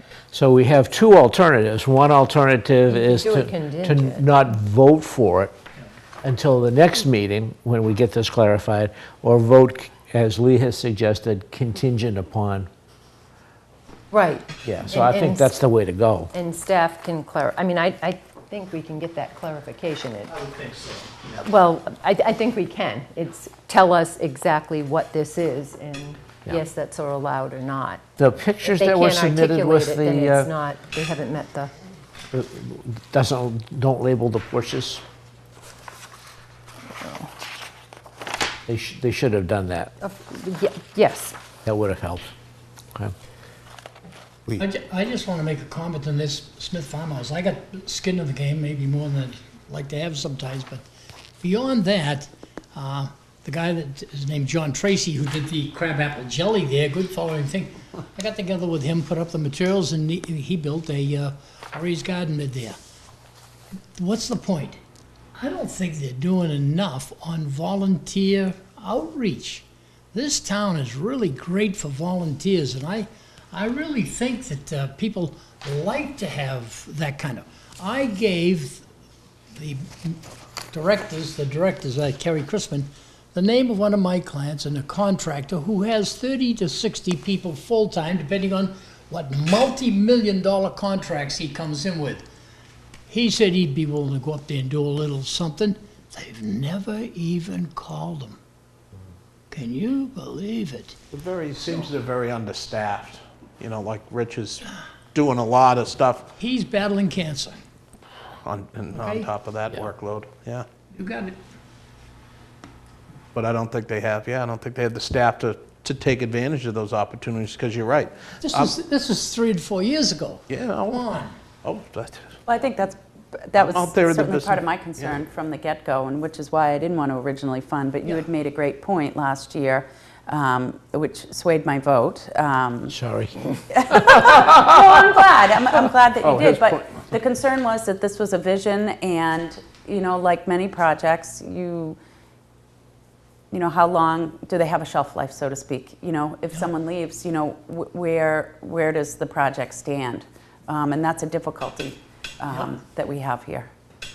And hearing that I hope this is their last trip before us. I really do. Even though I have been, and still I'm wishing them very well. I've been a big supporter, but I think they can do a little bit more for themselves. And then that plus hearing that some of the money we've already granted, with the expectation that it was a one-time thing, has been mismanaged, and now we're being asked to pay for things a second time, doesn't really sit terribly well with me. If I might interject, I don't know that it was necessarily a mismanagement issue. I think the initial estimates were significantly too low. I think they didn't scope and produce the estimates accurately. Okay. So Probably how- should have been how- highlighted, though.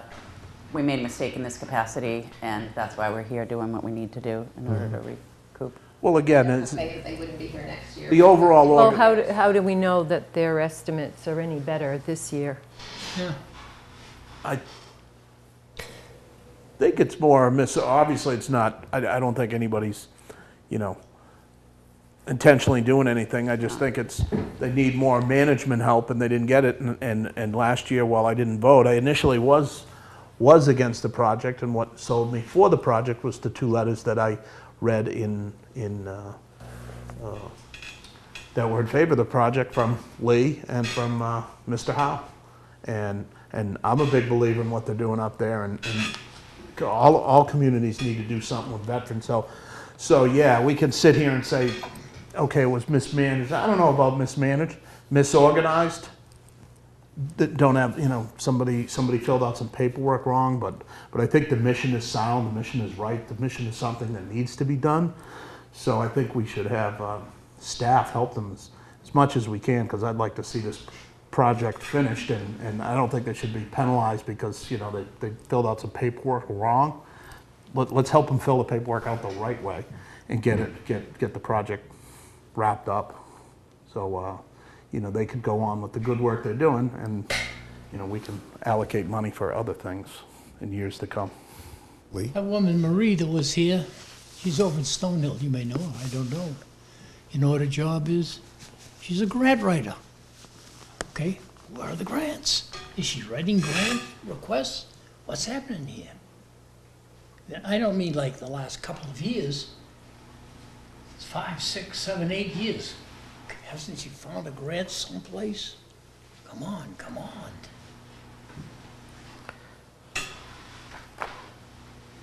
Okay, so we have a motion that was amended to put in contingent upon clarification of the expenditures. Did Lee make the original motion?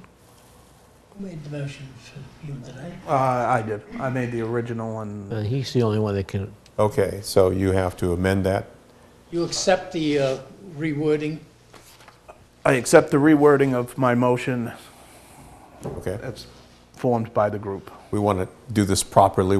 And let's have. Actually, I will withdraw my original motion, and I will make a new motion to approve Smith Farm for $43,045, contingent upon clarification of the porches and the work to be done exactly and broken down as far as possible.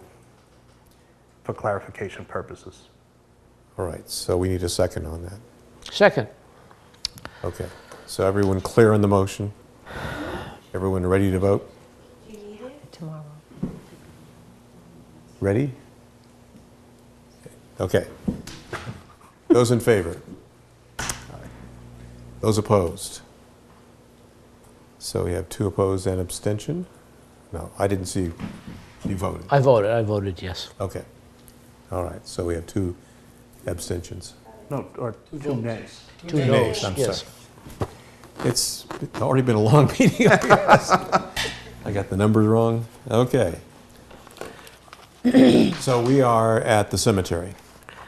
Well, that's, yeah, that's a way of putting it. Some might get there sooner. Yeah.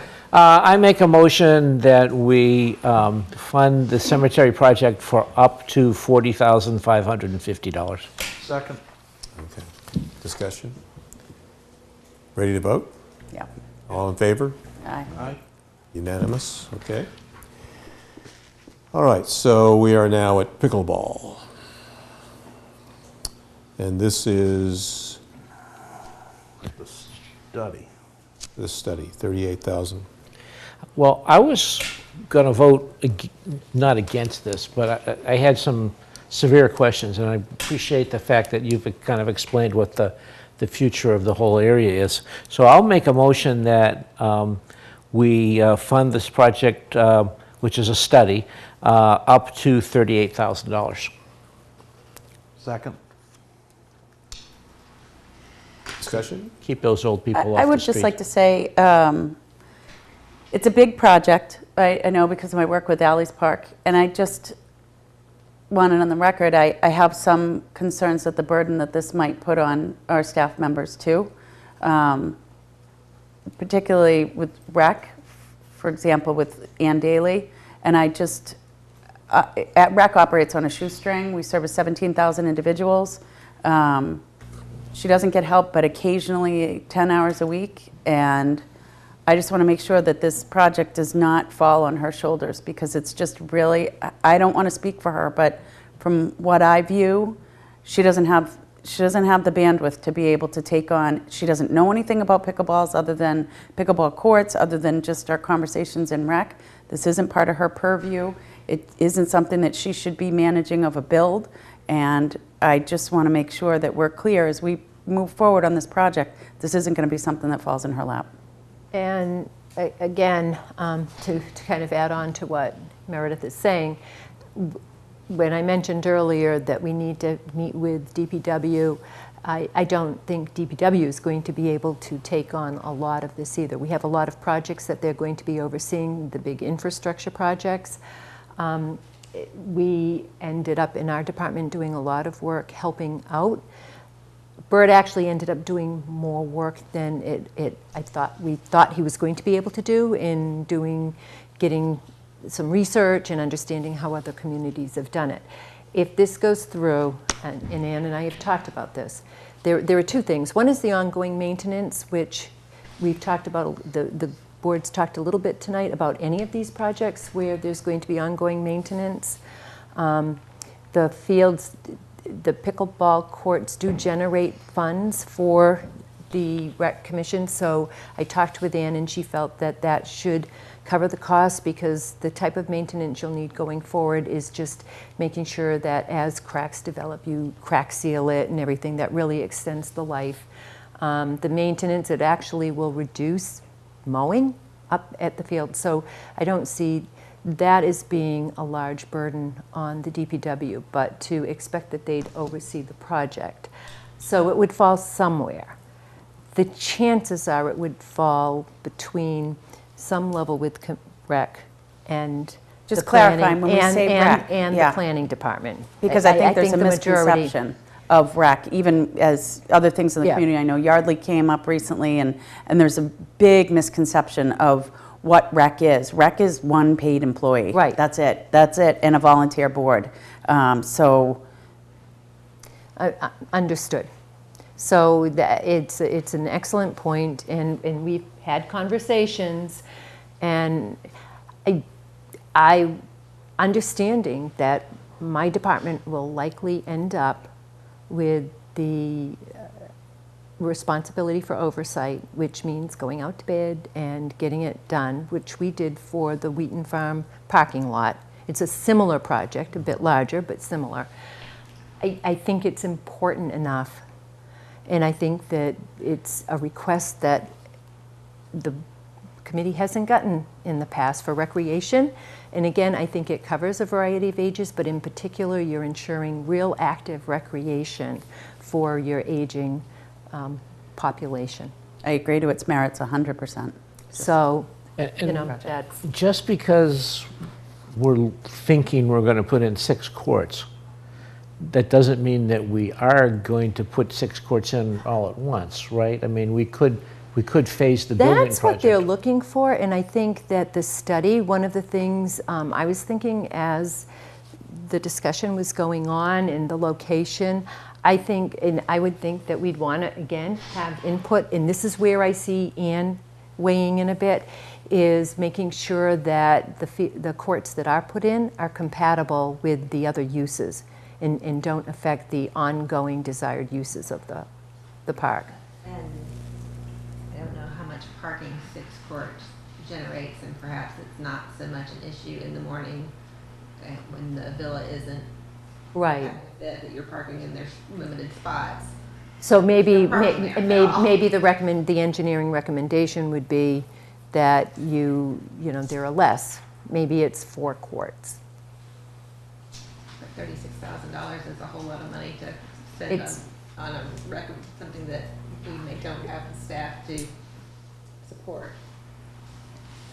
By building it. Well, we do. Well, no, it really, I think, and Meredith, you can weigh in on this. We've talked with Ann.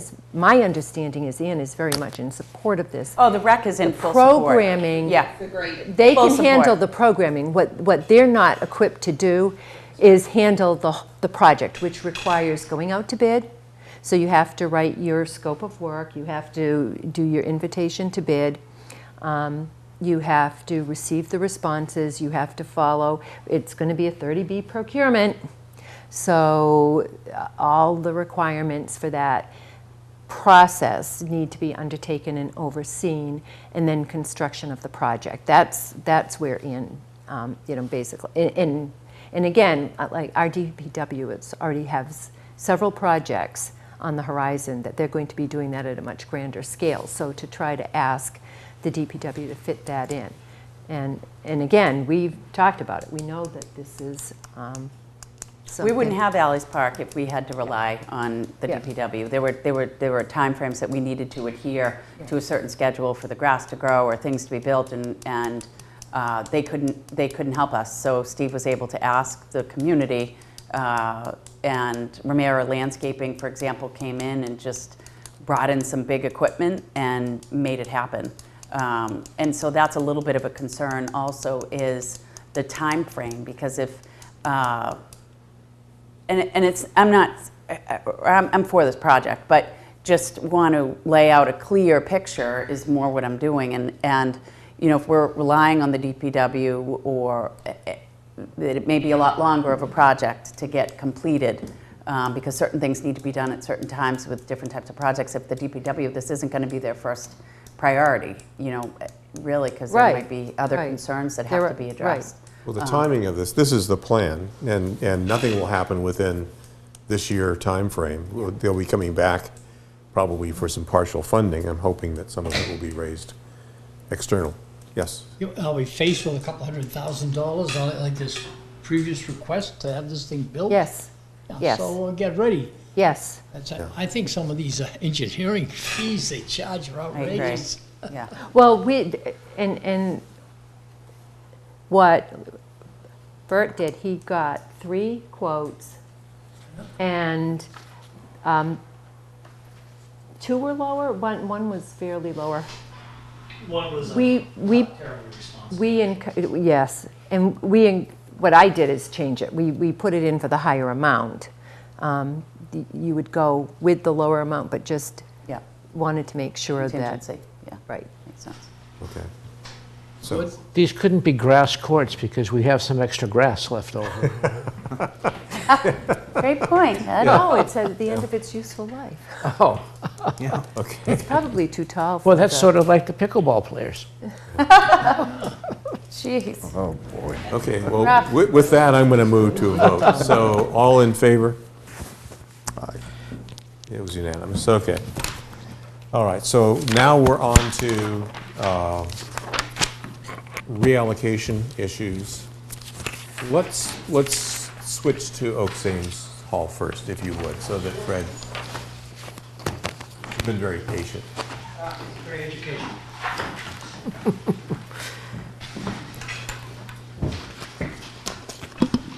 So, this is a request?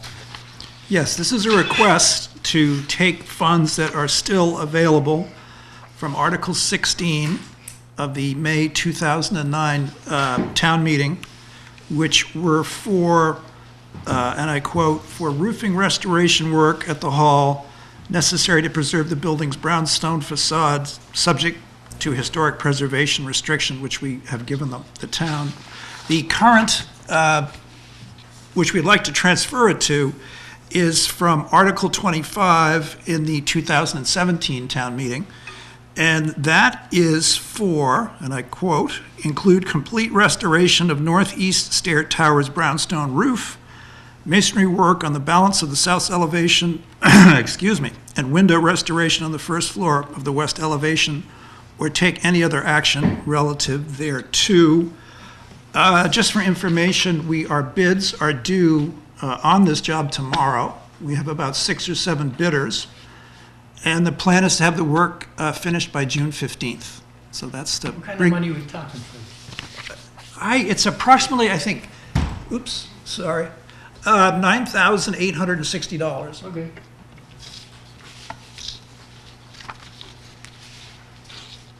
Now, this doesn't take town meeting action? Well, I think that it's kind of a good question, and that's why Fred is here tonight. I will use an example, and then we can have more of a discussion. The Wheaton Farm barn, originally, when we came in and asked for the money for that, we had received quotes from individuals that weren't required, it weren't thinking about prevailing wage and all of that. And when we actually went out to get quotes, no one would bid without the engineering plans. So under 30B, we had to go out, we had to get bids, no one would bid without engineering plans. So we came back and asked the committee if the funds that were approved could be used for the engineering. And it was decided that no, because the article specifically and the request was specifically for construction. Mm-hmm. In this case, the original article, the original request was for masonry repair, correct? They're both for roofing. For roofing, okay. And then the second request was for roofing. Different roofs. Same building. I understand. Different roofs, but No, same but- building but- and roof. So that's It's the same category. Okay. Yeah. I agree. Okay. All right. That's how it differs from the So Wheaton Farm this would barn. imply that since it is the same fundamental use, that it wouldn't have to be resubmitted through town meeting? Presumably. Doesn't Okay. have to go to town meeting.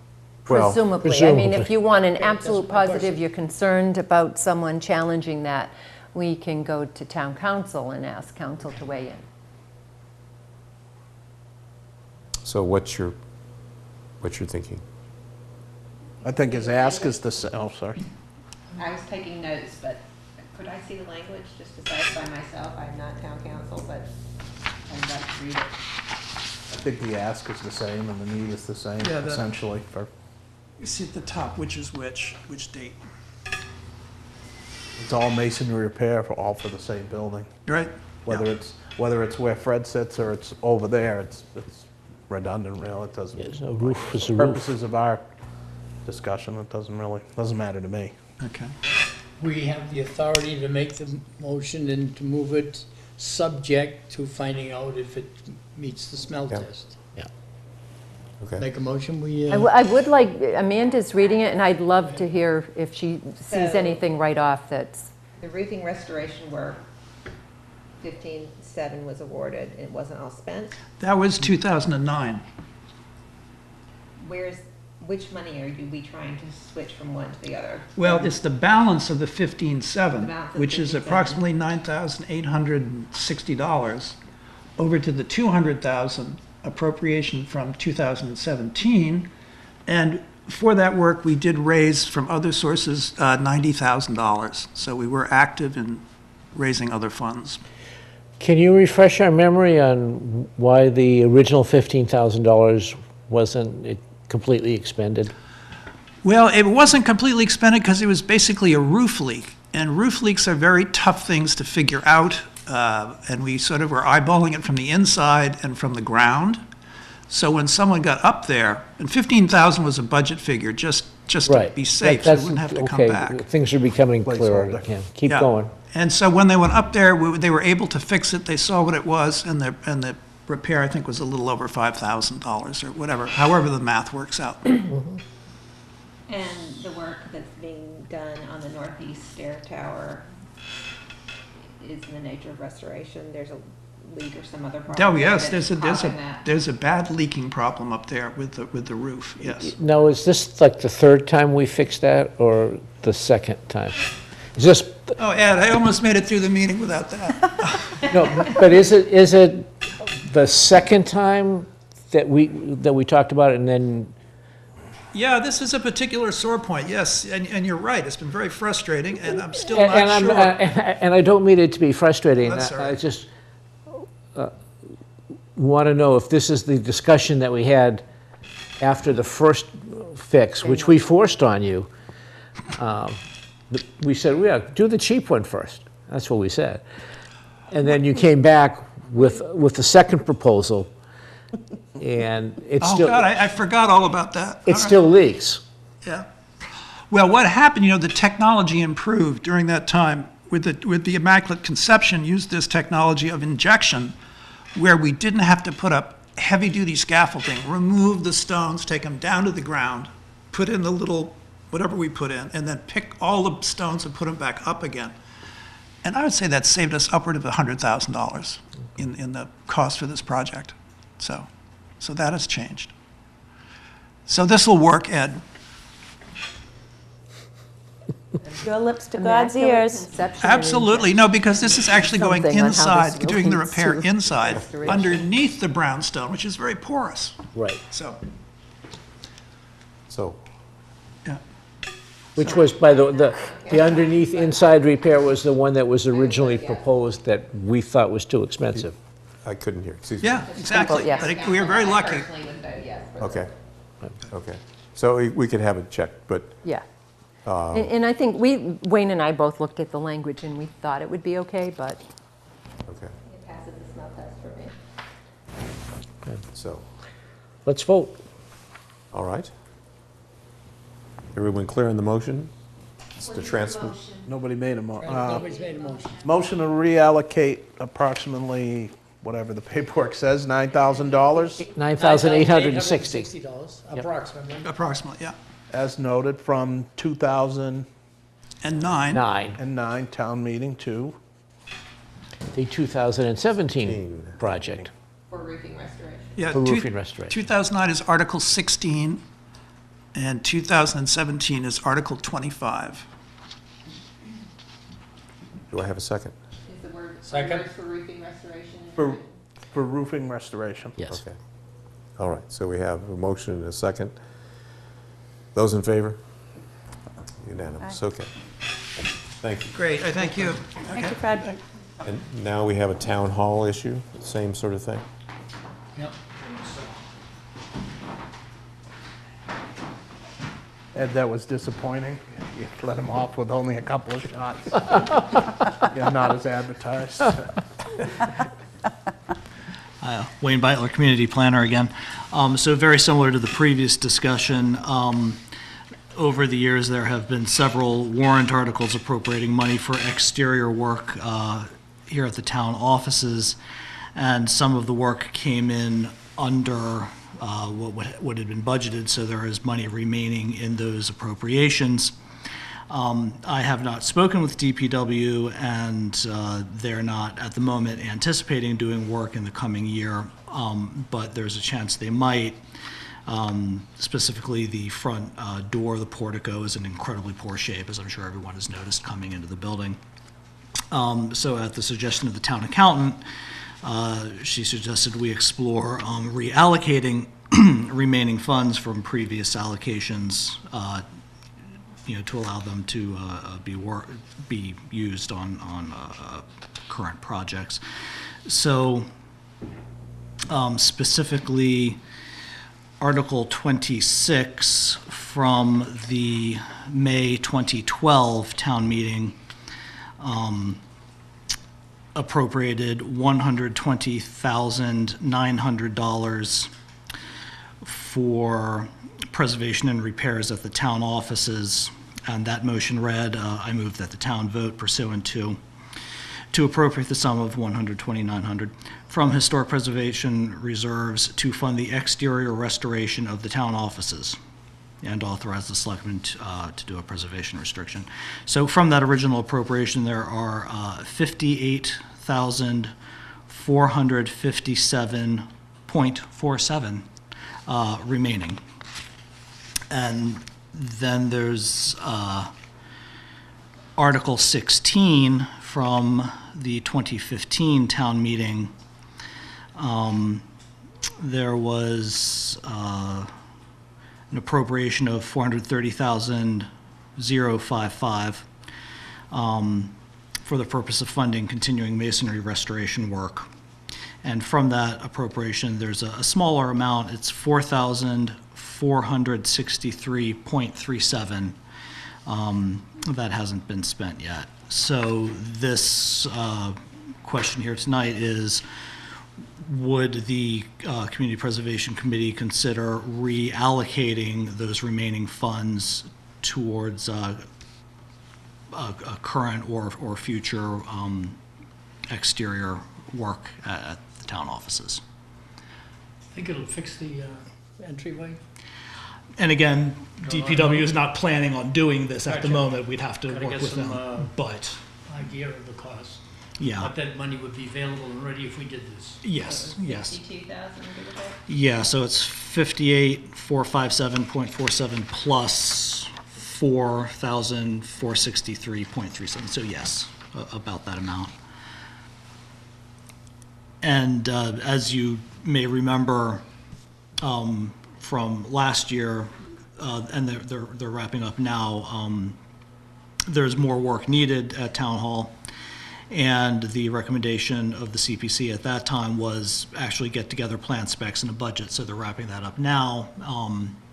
And in a future year, they may come in for an additional request, but that would still be a couple years out, and this would allow them to, if they have the bandwidth at DPW, to actually take on a specific project, something more urgent, possibly the front entrance, which everyone is in agreement really needs attention. Unlike Oaks Ames, this one, you're not going from roofs to roofs. You're going from exterior masonry enveloped stuff to unknown. Actually, exterior to exterior. For Article 26, the one that's got 58,000 left, the appropriation was to fund the exterior restoration of the town offices. But the other one specifically. The for other one masonry. was masonry. So I'm going to make a motion to approve the transfer of the 58,457. I don't think the other one we can do, because it's like your Wheaton Farm barn. Mhm. Because why? there masonry? Because it's Like the- specific to masonry, Yeah. where the other is just broadly Exterior exterior. restoration. Right. Do I have a second? Second. Oh, I'm thinking like Amanda, is there masonry involved in the front? There was First of all, masonry involved in my front door. I don't think there's anything wrong with that door. It opens, No, it it's the closes. portico, it's the No columns, curb it's rating, There's no curb appeal, So what? especially in light of the expenses that have already been money has already been It's allocated. missing an entire column. Let's just spend the spend, you know? Well, it Let's should go look to Lee's nicer. top drawer. I bet he's got some parts in there to fix that front door. Well, maybe the string You would could help. amend it that if there is masonry work to be done, the 4,000, move the 4,000, if there's masonry work to be done. That would be somebody else's motion. I'm willing to withdraw my motion, which it did get a second, but I'm willing to withdraw it if somebody wants to go for the whole 62. Mr. Chair needs to weigh in. If he's willing, that's fine. We can do it in two motions, and that precludes someone from coming up Yeah, at that's town true. meeting and saying, oh yeah, you're gonna take the masonry money and stick it over there. If we make two separate motions, then masonry go to masonry and exterior go to exterior. Okay, Easy then to live my motion's back in business. All right, shall we vote on this motion? You need a second. We have a second. Let's go. PJ. Okay. Anyone want to make a Motion to take the 4,000 left over for masonry and reallocate it for said same. So I'll second that. 4,463.67. Thank you. 37. 37. 37. Okay, in favor? PJ. All right, that's unanimous. Hallelujah. Okay, the last item on the agenda. We've been talking at the last, I think, couple of meetings about kind of the lack of understanding that has been exhibited by residents at town meeting as to what CPA funds can be used at. The last couple of meetings where operational budget comes into question and cuts, and people will, why are we spending money here on these projects? And we're losing an SRO officer at the schools. And also, just, having issues with, and questions raised over some of the projects that were actually brought to town meeting and approved. So we've been talking about doing kind of a public awareness, outreach, educational component. It started, so what you have before you is an outline that Wayne and I have worked on, and mostly Wayne. But we started with, Wayne and I went to ECAT, we filmed doing a CPA overview and discussion about the application process to kind of help people understand that and the two-step process, what CPA funds could be used for. We thought that the next step in that would be to do, and we don't have to do all of these, or at least not all at the same time, but maybe a couple, is get ECAT out and talk about a couple of very successful CPA projects. I mean, they've all been very successful, but I think some that we thought would really resonate with people. Alley's Park seemed to be a good one in a large part because it was just a wonderful project. It really provided and rehabilitated a playground that can be used by the neighborhood, but it also used a lot of volunteers to get the work done. So in addition to the CPA funding for that. The Children's Museum seemed like a good one because that hasn't gotten a lot of attention. People love the Children's Museum, but I don't think people realize that they've benefited from using CPA funds for restoration. And then we have the other ones, including the Housing Authority Chandler Way, certainly the Chestnut Street Fields, which was a wonderful project for the town, and the Deer Run Trail, which did get a lot of pushback at town meeting, and yet it was a highly successful project. And I think Wayne was saying today that a lot of volunteers, that was an Eagle Scout project. So we would arrange and talk to people. We've made suggestions on who would be kind of the lead people. Please take a look at that. We don't have to figure this out tonight, but we certainly can.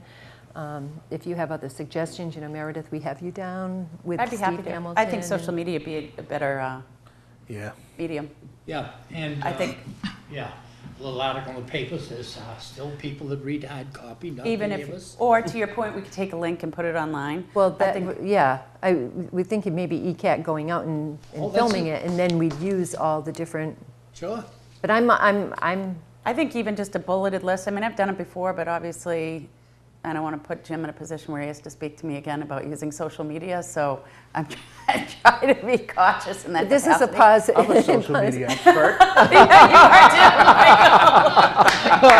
I'll do it.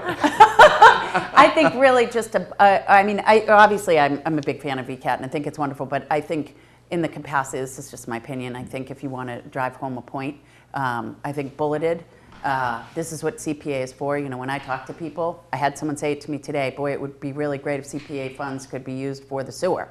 Well, it can't, because it can only be designated for areas. And that's really simply it. It's a surcharge on our property taxes, and it can be used in 4 different areas, essentially. That's it.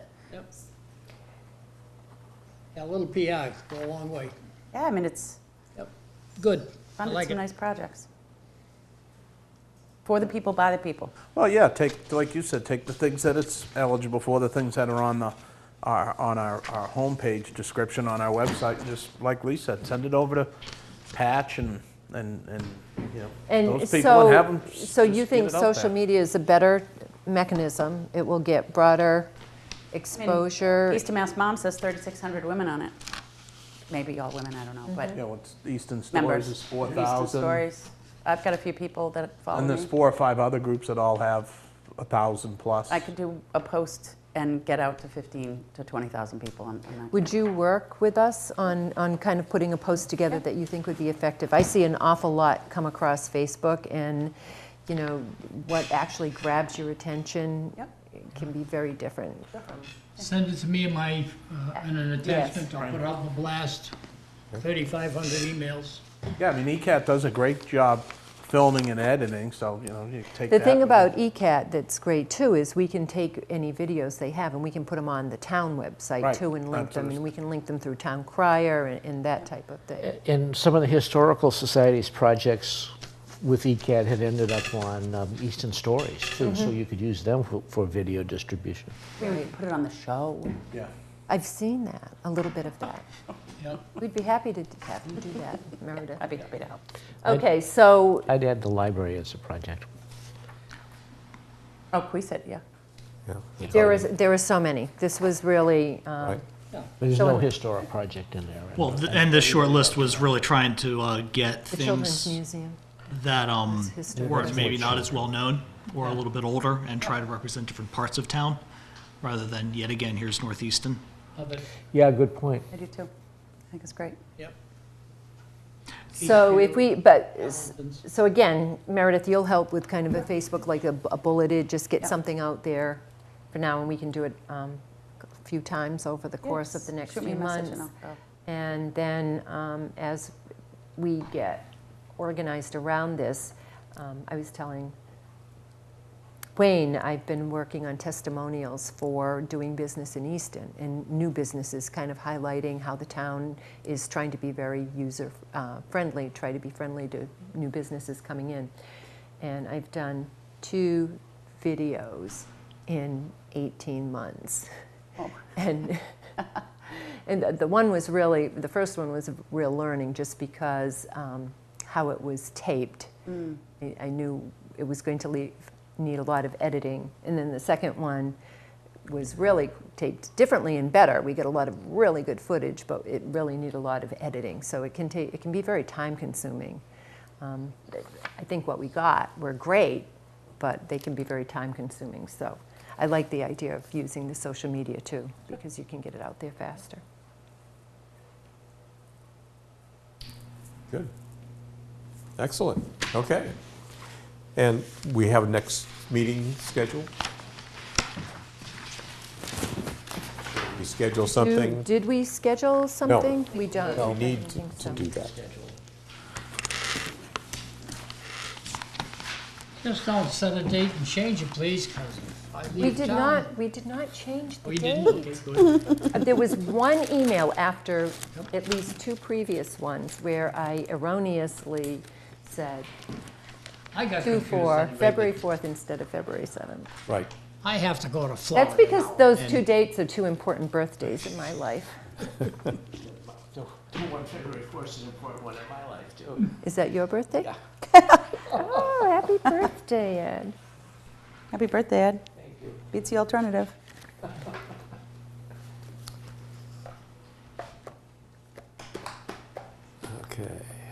So we're looking at March or April? Yeah, when's town meeting? What do we need to Town meeting discuss? is May 20th. Thank you. The articles are due the 15th of this month, so we will be working on getting those together. Yeah, that's just, I'm sorry, can you say that date one more time? 20 May. the But 20th of the- May is the annual town meeting, and the articles need to be Okay. Should we meet in submitted March? on the 15th. Should we meet next month? I guess the question is, what would, the board's business be? You would need to approve minutes, but of course, every time you meet, you're Right. generating Yeah. that. We would meet for that. Last year. I, I think last year that we you met. stopped after the vote. right. And then the next meetings were all related to potential land acquisitions. Right, we meet as needed after this Yeah. grant process. Do you want to then set up something in April? Yeah. Tentatively, and we can, Yeah, I think that's a good idea. Beginning, Second Thursday, Or not. 11th? yeah, sounds good. How are we looking? Second Thursday. Each eye. At 7 again? Hold on, I just need to check my calendar. April 11th, Thursday, the Alright. 11th of April. Usually go away, don't you? In April, no. In April, I better be busy making money. Me too. For I'm us going all, away, actually. I'm going away in 2 weeks. No, a week, 2 weeks. 2 weeks, I'm going to DC for a business convention, and On then the I'm going over to second, the and West This is Wing. the second, that's fine. Yeah, okay, I'll be visiting our seat of We're government. good on the 11th? good on the 11th, At 7 p.m.? at 7 PM, if we need to. If we need, yep. Okay, Okay. Sweet. I have a motion to adjourn. Move to adjourn. Second. Those in favor? Each eye. Okay. It's Miller time.